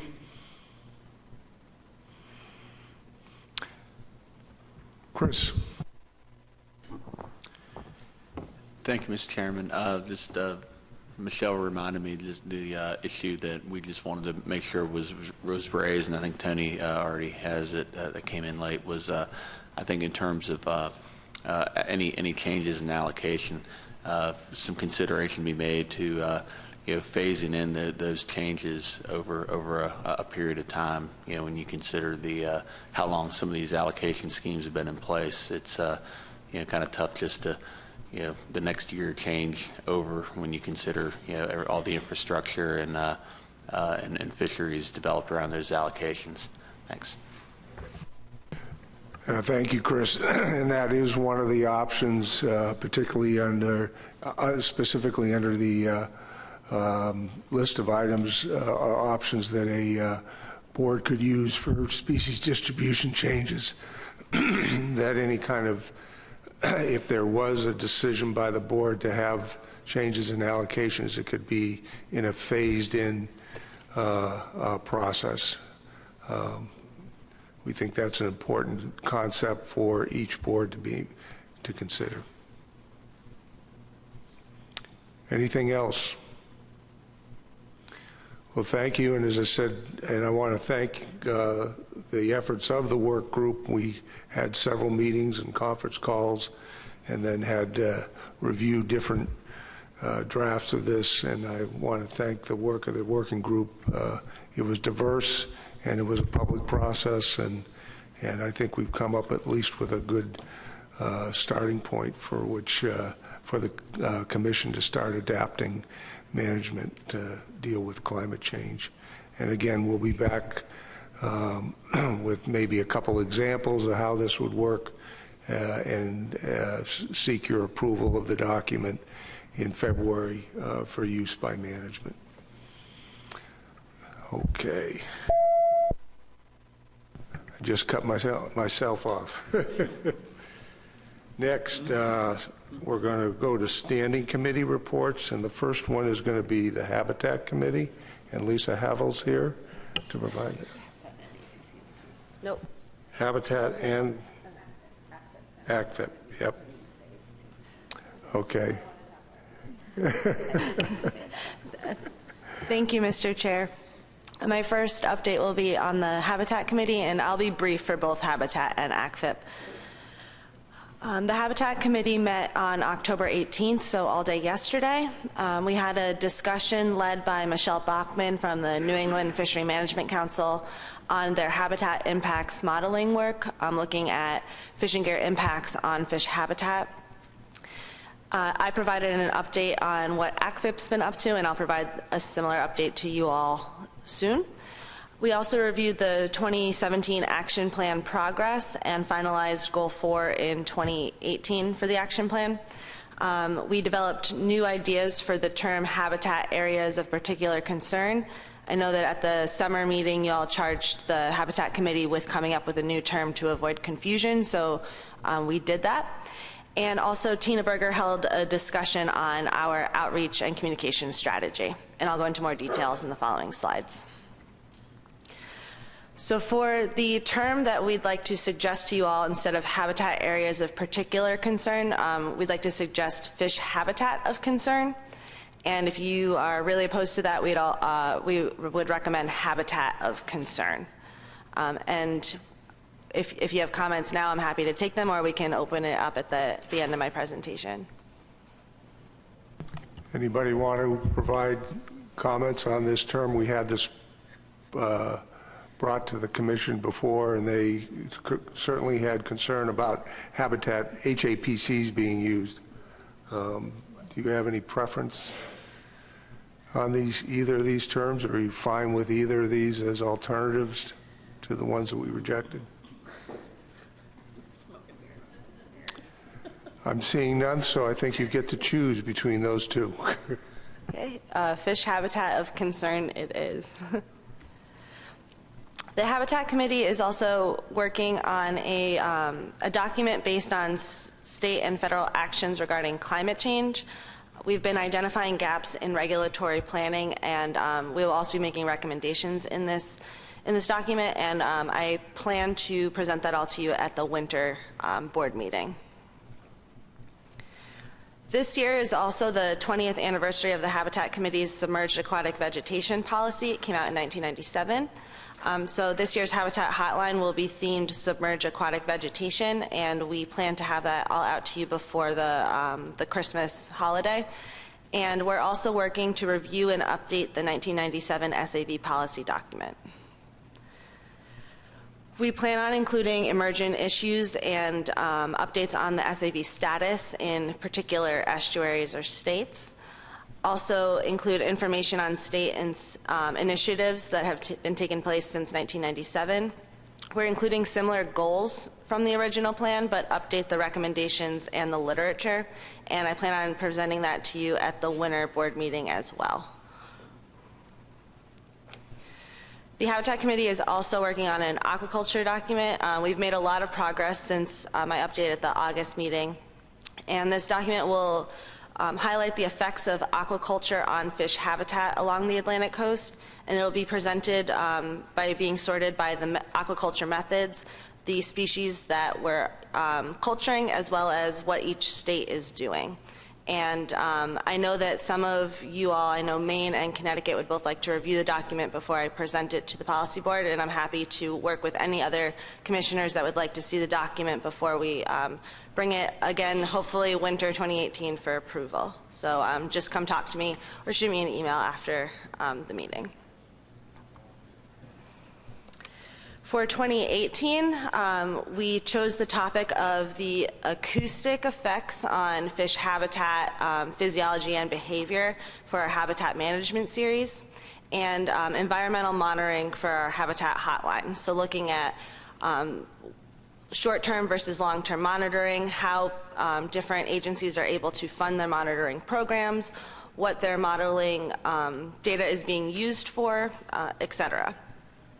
We are also working on providing the fish habitats of concern document to you all, so compiling all of the information that we have regarding fish habitat areas in all of the fishery management plans, cross-referencing them with the federal identified areas, and identifying gaps and making recommendations when we go to update fishery management plans in the future. And with that, I'm happy to take any questions on the Habitat Committee. Any questions for Lisa? John Clark. Thank you, Mr. Chair. Thank you for the report, Lisa. When you talked about the federal habitat, were you talking about essential fish habitat? And also, I was just wondering if you're also looking at I know the regional planning bodies are all looking at habitat also. Is that something that you're considering? The plan is to include essential fish habitat and habitat areas of particular concern that are put out by the federal agencies. If you'd like to see more included in the document, we're happy to do that. No, that's fine. I just was curious as to whether that was a topic that had come up to the Habitat Committee. It did not. Any other questions for Lisa? On to ACFIP. Okay, and now for my ACFIP update. Our Science and Data Committee is working on a project to map conservation fish habitat areas in the southeastern United States. This is a NOAA-funded pilot project, and to move this forward, our Science and Data Committee had a webinar on June 12th, and then we met in person September 27th and 28th in Arlington, Virginia. The committee finalized variables and scoring criteria for diadromous coastal and estuarine habitats, and we hope to have these mapping prioritizations available come this spring. The steering committee for ACFIP met October 16th and 17th here. We received a presentation from Jeff Beal from the Florida Fish and Wildlife Conservation Commission. He was also the recipient of this year's Melissa Laser Conservation Award. We discussed updating the ACFIP website. We have some funding to do that this year and then in the upcoming year. So we brainstormed ideas on what we'd like to see. I provided an update on the Southeast Mapping Project that I just described to you all. We also finalized our 2018 National Fish Habitat Action Plan project rankings for on-the-ground projects. And I provided an update on our black sea bass project as well. And I'll provide some brief updates for both of those next. Our black sea bass habitat project is provided by a grant from the Mid-Atlantic Council to support habitat research in the Mid-Atlantic. And we are working with University of Maryland Eastern Shore, Dr. Bradley Stevens there. He's in his second field season and has begun analyzing his 2016 data, and he's looking at black sea bass abundance on both artificial and natural habitats. He's analyzing stable isotopes to look at trophic level. He's looking at epifaunal composition in different habitats, and he's set up an experimental reef corridor to connect habitats to see how black sea bass are moving between habitats, and also looking at stomach analyses. And as far as our 2018 NIFHAP funding recommendations, our #1 priority for funding for next year is our ACFIP operations. And then we had 4 different project proposals that we'd like to recommend to the Fish and Wildlife Service as well. A Columbia Dam removal in Knowlton Township, New Jersey, oyster reef restoration in Back Sound, North Carolina, a conservation moorings project in Cockles Harbor, New York, and SAV restoration in Chesapeake Bay. And these are just our recommendations to the service. This is not a guarantee that all of these projects will be funding. And I'll go into a little bit more detail about each of these. For the Columbia Dam removal, the dam will be removed, and it will open up 20 river miles, and they'd also like to restore native vegetation along the stream banks there.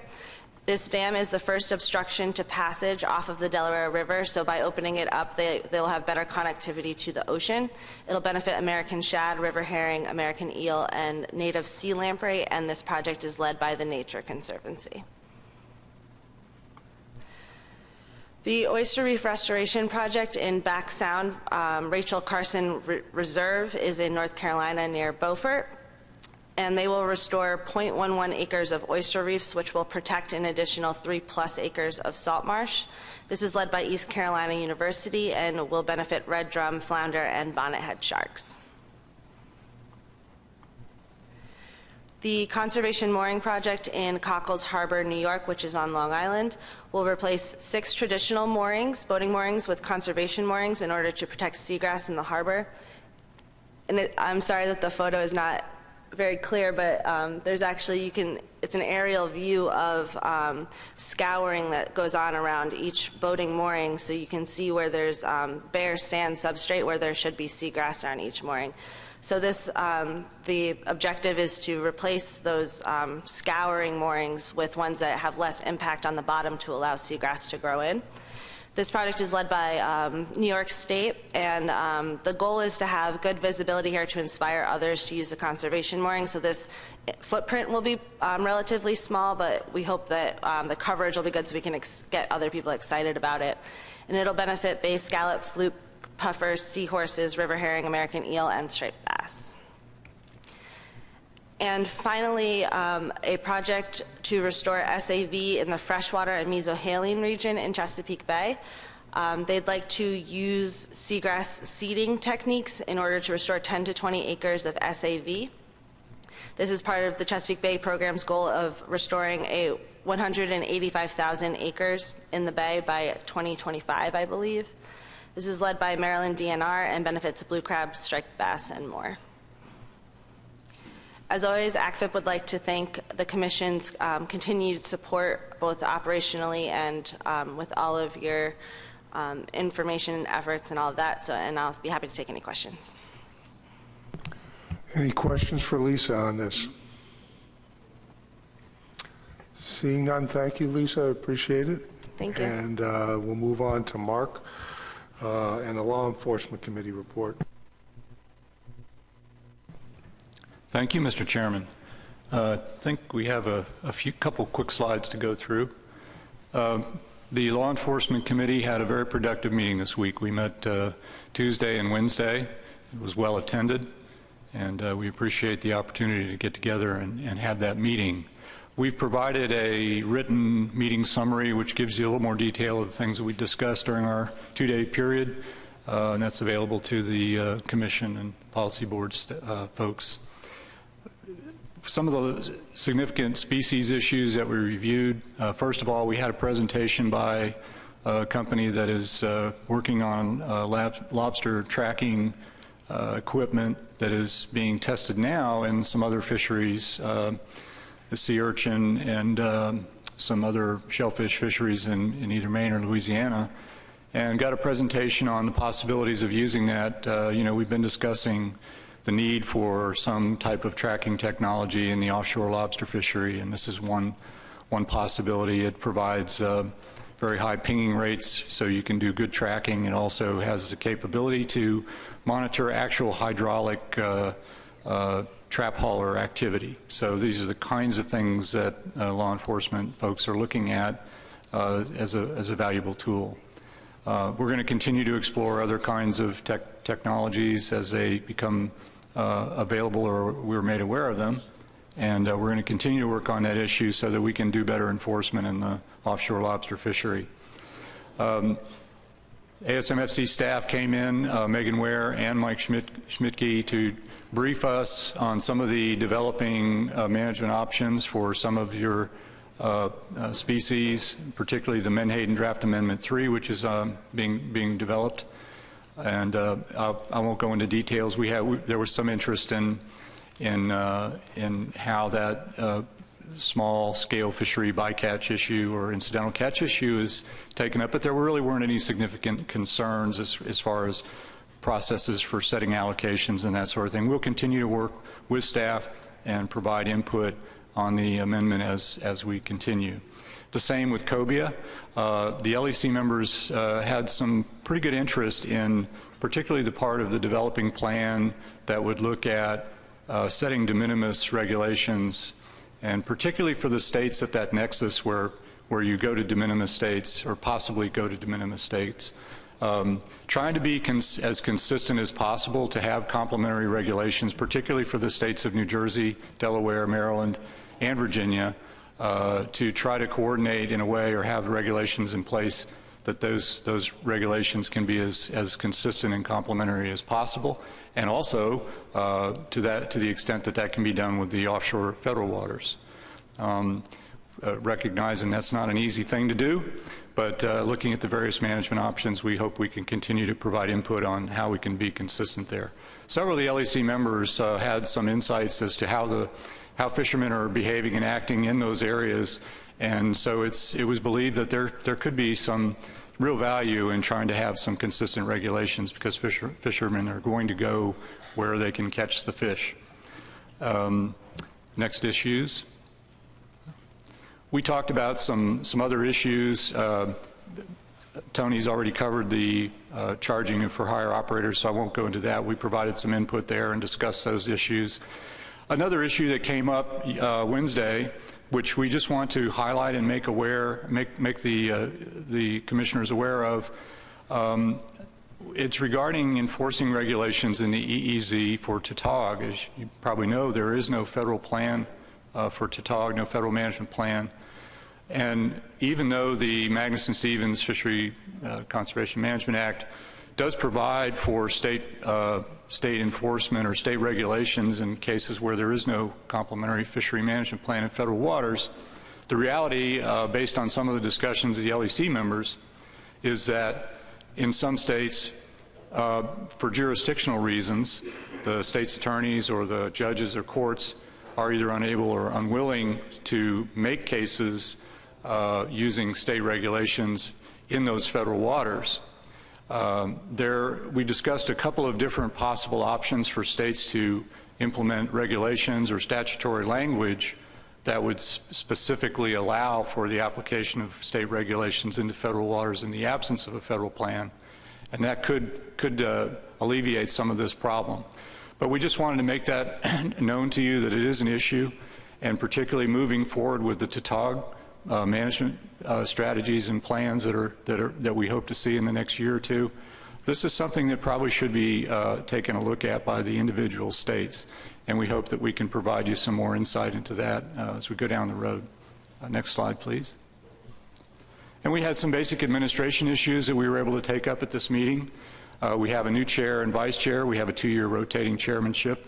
And we thanked Mike Eastman from New Hampshire for his chairmanship role. Our new chairman is Steve Anthony from North Carolina. And we selected a new vice chair, Doug Messick from Delaware. And both gentlemen will be a really good leadership component for the LEC going forward.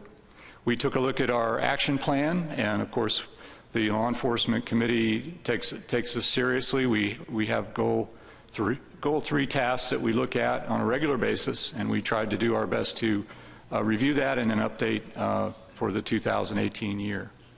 We also discussed a kind of formalizing a little bit of an orientation process for new LEC members, something that I've observed, and I have not done probably as good a job as I could have in getting new LEC members oriented. And we have had a fairly significant turnover over the last few years of LEC members. So we want to try to have a process in place so that new members can come in and hit the ground running. And lastly, I've mentioned this before, but it came up in discussions. There is a national leadership training program for law enforcement and conservation. It's sponsored by the National Association of Conservation Law Enforcement Chiefs, NACLEC, and also by the United States Fish and Wildlife Service to run a very intensive training program out at the Shepherdstown facility, at the leadership training facility out there. And right now we have 5 members of the LEC who are graduates of that program, and an additional 3 members of the LEC who are actually on the steering committee. And so I just want to point that out as a factor in the professionalism and the ability of these folks that are representing law enforcement on your committee to shine in a leadership role and to continue to do that through the ISFMP process as well. And we thank them for their leadership initiatives. And with that, Mr. Chairman, I complete my report. Any questions for Mark on this? Adam? Thank you very much. Obviously, partnership with federal entities is a large portion of law enforcement. I know our state in particular is very involved. Has the Law Enforcement Committee discussed the merits of having state officers engaged with doing federal enforcement because of the fact that those funding, quite frankly, is often more desirable than what you can bring back to your state because of the difficulty in making cases at home in a lot of cases. So was there thoughts about that and the fact that there's a shift towards federal enforcement occurring by state officials as opposed to focusing on state enforcement issues? That's actually something that comes up almost at every one of our meetings. We have discussions about the joint enforcement agreement and how the states use the federal dollars to assist in federal waters priorities for fishing. In this particular, just in the case of the Tautog issue, it's just there's somewhat of a problem there. State officers do regularly enforce in federal waters, and there's a mechanism to do that. It's just in this particular instance with Tautog, where there was no complementary federal plan, it actually does make it more difficult to come back into the court system in that individual state and make those cases. They're still out there trying to do that work. We also, at the August meeting, we reviewed the NOAA priority setting process, and they've been changing how they are prioritizing federal fisheries work that they want to see done. But overall, I think the states are doing their best to do that enforcement at the federal level. And in some cases, if there are violations, if it's possible to use both state and federal citations in order to make their cases, they're doing that as well.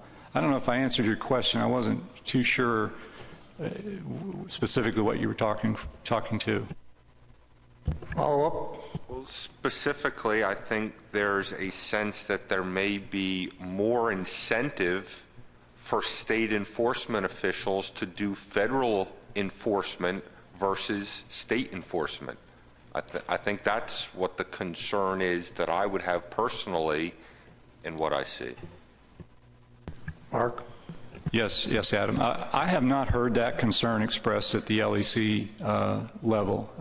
I think I just have not heard that concern that there's too much emphasis. I think there's always an issue where they want to make sure that they're meeting the needs of the joint enforcement agreement to do federal enforcement work. But most of the state law enforcement officers that I'm hearing from at the LEC are very actively engaged and still doing a lot of state level work. Okay, any other questions? Oh, Jay? Thanks for the report, Mark. So I'm thinking about the lobster initiative, I guess I'll call it, that you were talking about. And so I think you guys also had a representative from Farabidi come in, and is that technology that he was showing you linked to that lobster, that accountability initiative? Yes, that's specifically why he was asked to be there, and he just gave a brief presentation on the technology. They are testing it in Maine with the urchin fishery, trap fishery, and there's been some applications in Louisiana as well, I think, for oyster. But it is something that Maine is looking at for application in the lobster fishery, and specifically for being able to get better data on where the offshore fishermen are, where traps are being hauled, which is very important from an enforcement perspective. There's limitations on the range of some of this equipment, so if you're beyond 10 or 15 miles, it may not be actively returning results, but it does data logging. So there is access to data points once they return to within range. And of course, we didn't really discuss cost. We're looking at mainly from the enforcement perspective. But there may be other companies or other technologies that we would hope to find that are available as well for that kind of purpose. Okay, thank you, Mark. We are running behind schedule here. We do have a couple other action items we have to address. So if we can be efficient with our comments here so that the South Atlantic Board doesn't miss their flights, because they do have an important action to take. So Shanna, could you give us the utility of reporting species technical committee assignments? Yes, thank you, Mr. Chair, and I promise that I will be very efficient. So diving right in, if you'll remember back to August meeting week, I had mentioned that the Assessment Science Committee was going to be working on a more effective means to kind of illustrate the tasks that each of our assessment science committees are working on. So previously we updated this assessment scientist workload score sheet, and I kind of have that up there to show you guys a representation of kind of how hard and cumbersome this is to read and look through and be able to kind of wade through and understand. And so essentially, you know, we did the score sheet, which only included our benchmark stock assessments, and then recently we kind of involved these updates. But it really overlooked a lot of the tasks that we were completing outside of the stock assessment process, and it really didn't capture the overlap of some of our committee members on a lot of our other species technical committees. So essentially, at the Assessment Science Committee meeting, we kind of talked about putting together something like a task list. And the things that we were thinking about when we were talking about this list were that we really wanted to provide a basis for you guys to be able to have constructive conversation as you're tasking the technical committees at the board level. So essentially, we had hoped that the task list would be able to kind of help us keep track of what tasks are there, give you a timeline for completion on those tasks, and kind of provide a baseline for prioritization of those tasks. So, you know, what needs to be done the fastest? What's most important to you all? And we had hoped that it would also kind of help to illustrate this committee membership overlap issue. So if you're assigning, let's say, the striped bass technical committee something, does that actually kind of cascade down onto another one of our technical committees, because we have a lot of overlapping members? So kind of what does that workload look like, and what does that mean? So you might have noticed that within our supplemental materials, we kind of put some of these example species task lists. Kirby actually did a really good job of bringing those up during a few of his board meetings. Essentially, we hope that this task list will be compiled each year with ASMFC staff, and they can work with their TC and SAS chairs to kind of put this together. And obviously, the task list will be edited at the board's request as you guys, work through and give more tasks during the year. So one of the things that the ASC recommended is that as we have these task lists, we can kind of bring them up at the time of tasking during a board meeting. So we can, have you guys assign a priority. We can discuss due dates. Sometimes due dates will require going back to the technical committee and verifying whether or not that's, a doable timeline or if it's a larger task. But then we can kind of reprioritize tasks and accommodate these new tasks that come into play. So essentially within this task list, you'll see a couple of things that I highlighted previously that we were trying to accomplish. We want to assign essentially an activity level for those committees. How busy are they this year? Do they have a benchmark stock assessment? What does that mean? We have this committee overlap score. So, how many other committees does that specific TC overlap with? And, what are those other TCs that might be affected by an overburdening of that specific technical committee? And we also listed our TC and SAS member lists and their affiliations. So you guys can, see, oh, hey, I see that, my specific state person is on this committee, and they have a lot to do, or they don't have a lot to do, so maybe I'll step them up to a couple of things. Just kind of getting everyone acquainted with specifically, who's on what committee at the species board level. And so with that, I kind of made sure to keep it nice and efficient. But if you guys have any questions or comments, we hope that these task lists will be provided at every meeting along with all of the rest of your briefing materials, so you kind of have them on hand, and then we can use them live during board meetings. So thank you. Questions about this? I think it's a good idea, and thank you very much for putting that together. We'll look forward to them. And I see Jay. Yep, I'll be quick. And I'm just to acknowledge I'm double dipping here because I was also commented at the ASC level, but I see this as a real value. It's simple in this current construct. I think it could be kind of popped up, and I think there's a lot of tasking that goes on, and it's not anyone's fault because the task is just sort of in the ether and there's no context for it. And so having the ability to kind of pop this up and you can see it and then think about the priority of what you're asking for versus the things that you've already got these guys doing, I think is going to be a real value to the process and will help us think through this resource issue a little bit more comprehensively. Thanks. Okay, thank you, Shanna. Now on to consideration of CES and potentially a modification to our ISFMP charter. Thank you, Mr. Chair. This is my presentation too.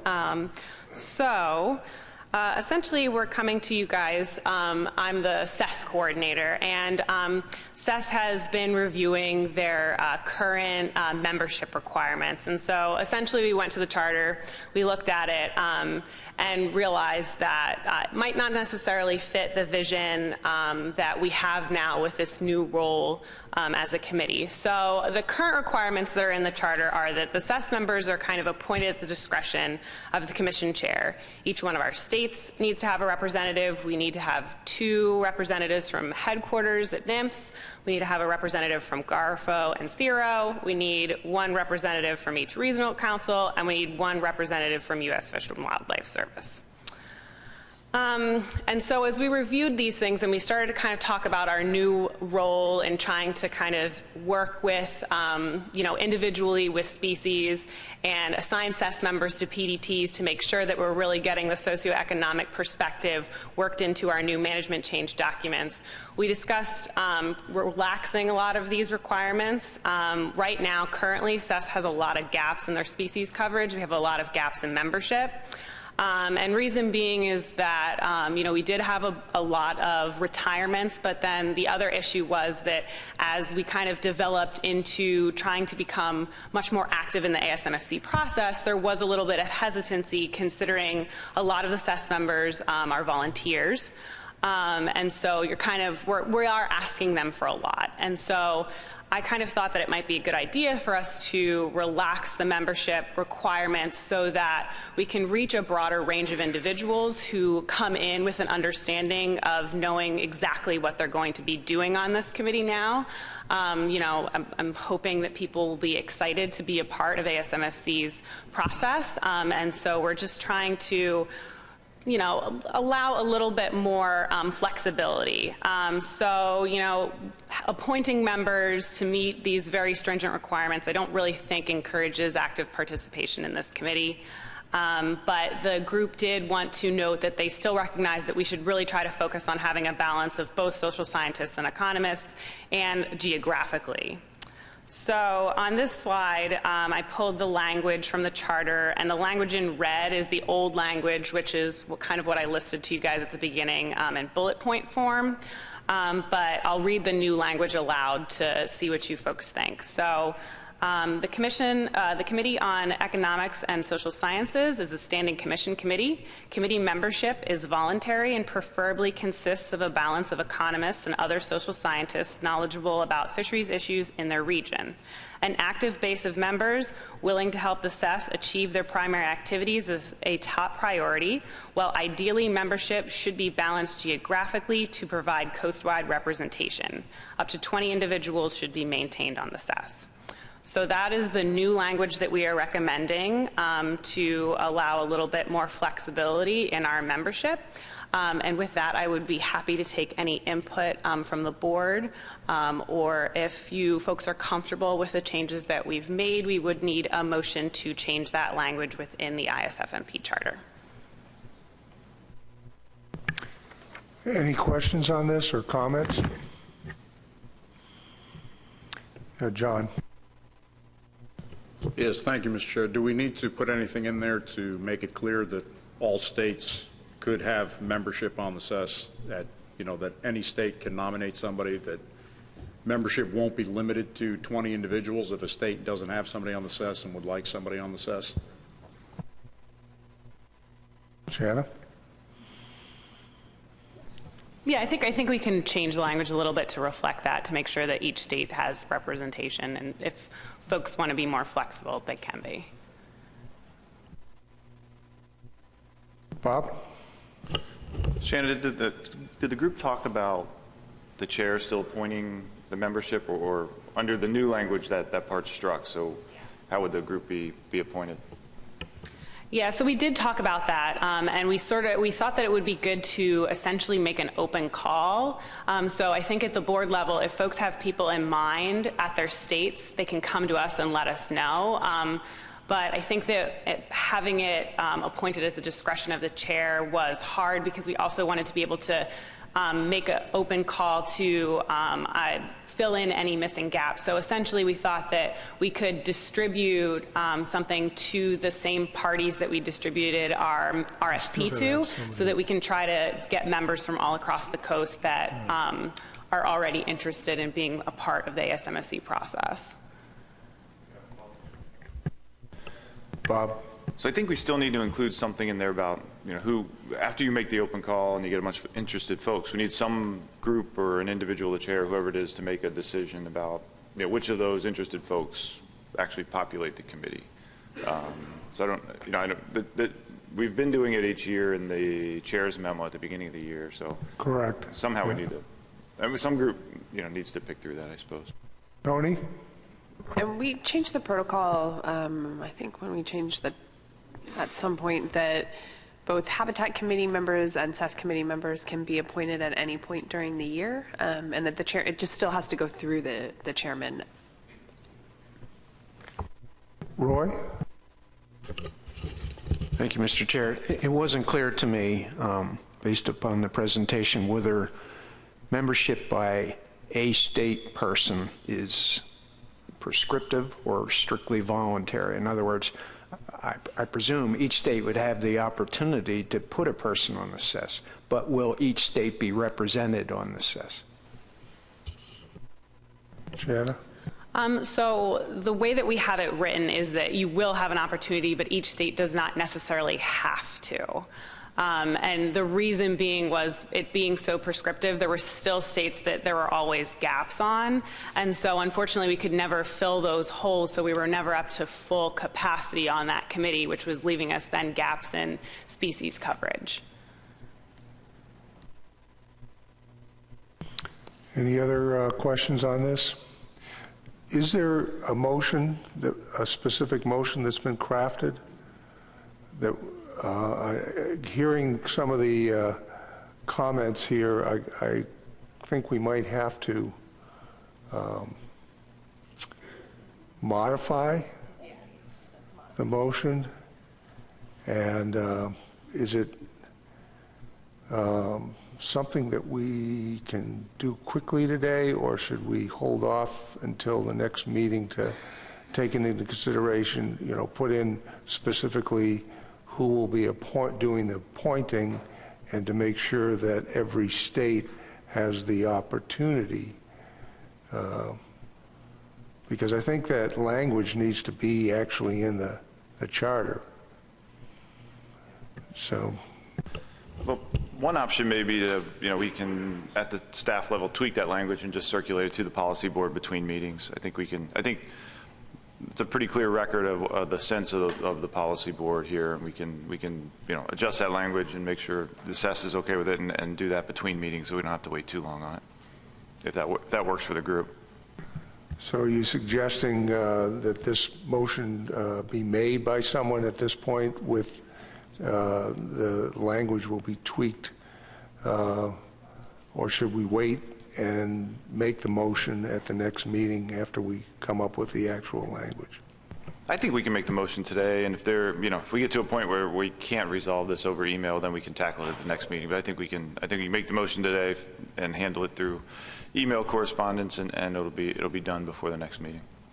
Okay. Would anybody like to make this motion at this point? John? I would make the motion, Mr. Chair, but I think instead of modified today, we need to change it to as modified between now and the winter 2018 meeting. Does that work, Bob? That would work. The other option would be just as modified to reflect the policy board discussion today. That'd be fine.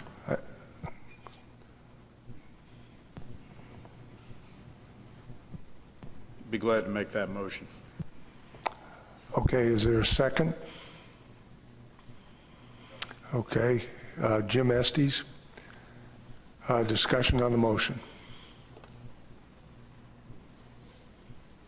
Seeing none, is there any objection to approving the motion? The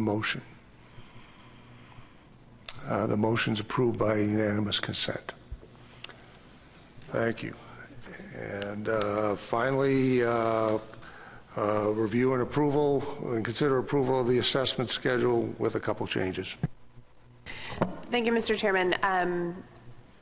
There have been two changes to the assessment schedule that will need board approval from. The first was described at the Shad and River Herring Board.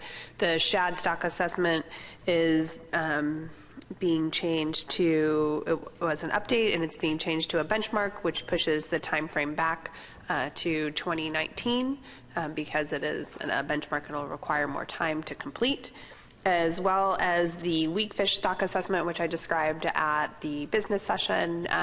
We're going to shift that back from an update in 2018 to an update in 2019 to allow us to include the transition data from the Marine Recreational Inputs MRIP program. And so those are the two changes.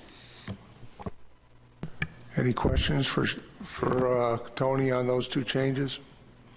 Is there any objection to making those two changes to the stock assessment schedule? Seeing none, it's approved by unanimous consent. Is there any other business to be brought before the policy board today? Seeing none, I see we're adjourned, and I imagine we're going to move right into the business session as soon as Jim gets up here, our new chair.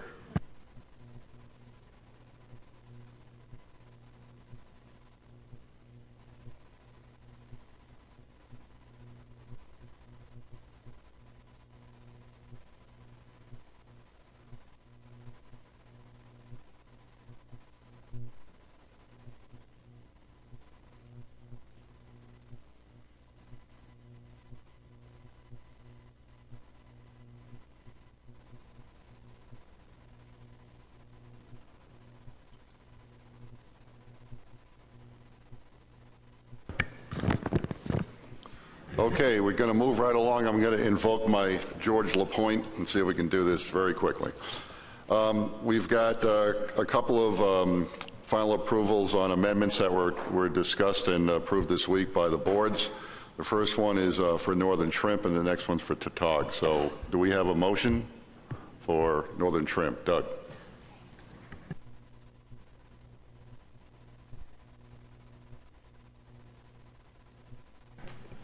As soon as the motions are up on the board, I will make it for the shrimp section.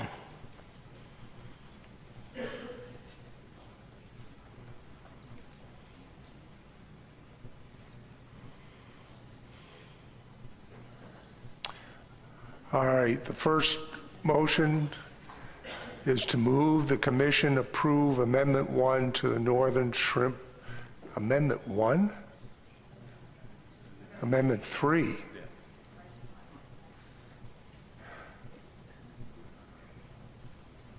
Okay, move the commission approve Amendment 3 to the Northern Shrimp Interstate Fishery Management Plan. Okay, we have a motion by Doug Gratt. Is there a second to that motion?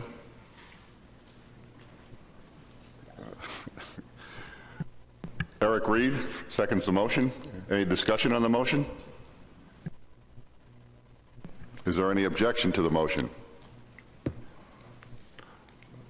Okay, seeing none, the motion is approved by unanimous consent. Thank you, Doug. And then I have a second motion that they will bring up, and this will need a second.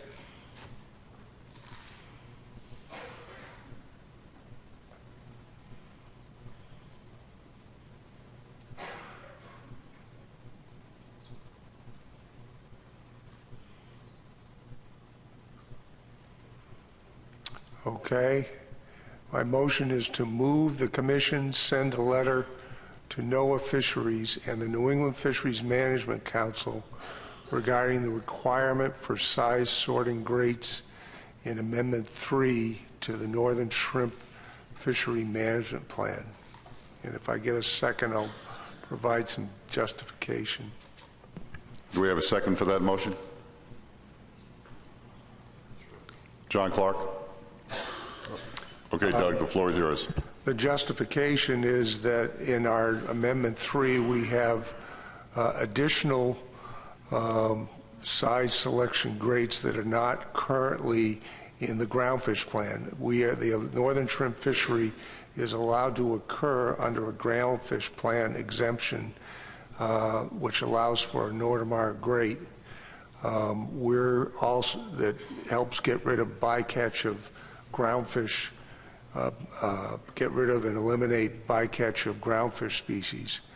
We're proposing new designs that could be used that would not only get rid of the bycatch of groundfish species, but also reduce the amount of juvenile shrimp that are caught in the shrimp net. And that's going to take a change by NOAA Fisheries and the Council to their groundfish management plan to allow those. Thanks, Doug. Any questions on that or discussion on that motion? Seeing none, is there any objection to this motion? Seeing none, we will adopt that by unanimous consent.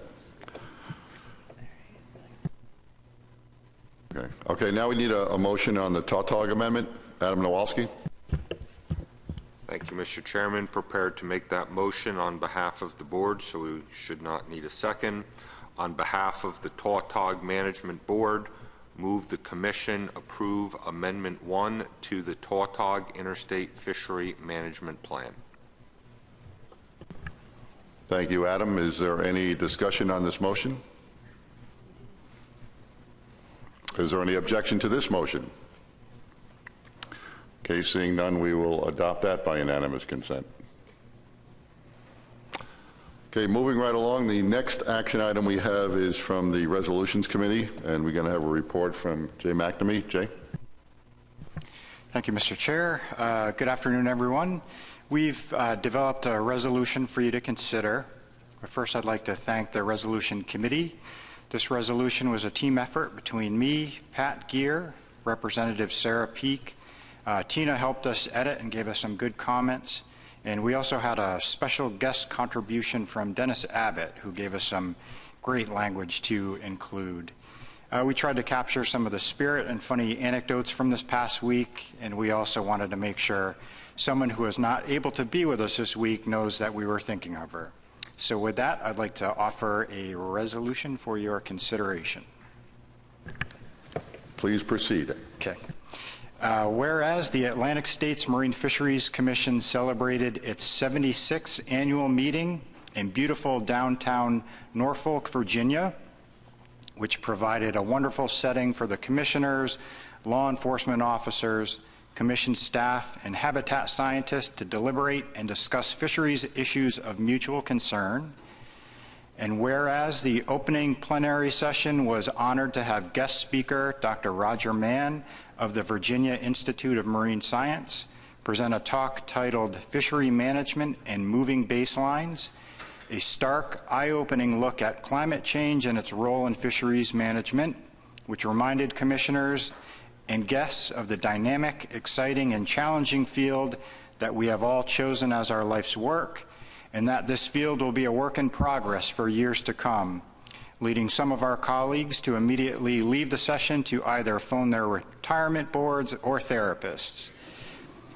And whereas commissioners, staff, and guests were warmly welcomed at the Virginia Aquarium and Marine Science Center reception and treated to numerous local seafood dishes from the Chesapeake Bay while being serenaded by whale songs and the relaxing visions of the live exhibits. And whereas Jeff Beal received the Melissa Laser Award for his work and dedication to Florida's habitat restoration efforts. And whereas Commissioner and host John Bull took several opportunities at the podium to make comparisons of the Commonwealth to other states, bless his heart. And whereas the annual dinner was held at the Half Moon Center, offering spectacular views of the Elizabeth River at sunset, while commissioners and guests drank, ate, and were merry to the wonderful sounds of a steel drum band.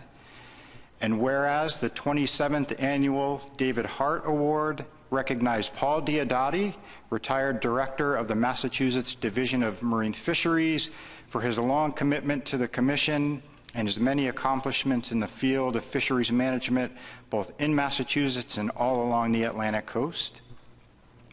And whereas 25 brave souls battled the ocean elements 15 miles off Virginia Beach on Sunday to participate in the 26th Annual Laura Leach Fishing Tournament, guided by the able staff at VMRC and our host and sponsor, Rudy Tours, commissioners, staff, and guests dropped their lines but held their lunches to retrieve a myriad of species such as black sea bass, triggerfish, summer flounder, at least one monster toadfish, and even a conger eel.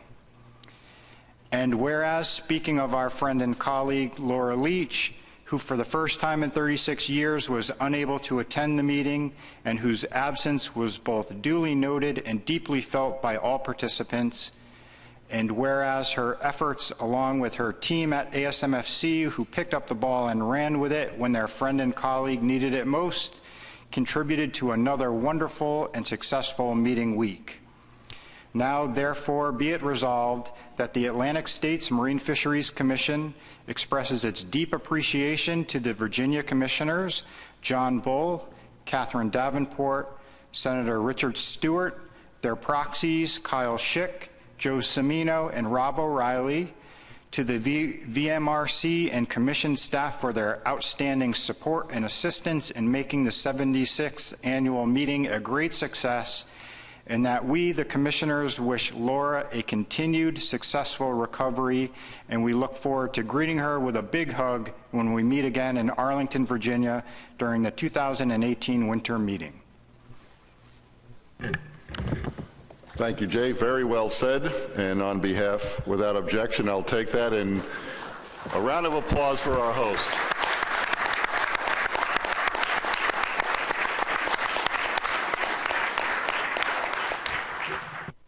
I've already asked John if he will help us plan next year with New York hosts, since he's such a great guy and very entertaining. So you did a wonderful job.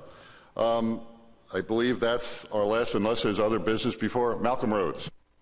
I just had one quick question. We're having the South Atlantic Board after lunch today, or after this meeting. We'll probably be bringing forward an amendment for cobia. And since the business session will not meet, is there any way to address that prior to the winter meeting? Tony has an answer for you, Malcolm. Well, luck would have it, the Atlantic Menhaden Board will be meeting in November, and it's a coastwide board with this full group of folks, so we can convene into a business session after that amendment goes through, fingers crossed, and both the Menhaden Amendment as well as the cobia Amendment could be considered there. Thank you. Any other thing to come up before the business session? Seeing none, a motion to adjourn. Bye, everyone. Thank you. So lunch is available out in the hallway for commissioners and proxies. And we'll take about a 15-20 minute break. Everyone grab lunch, and then we'll come back in here and start South Atlantic Board.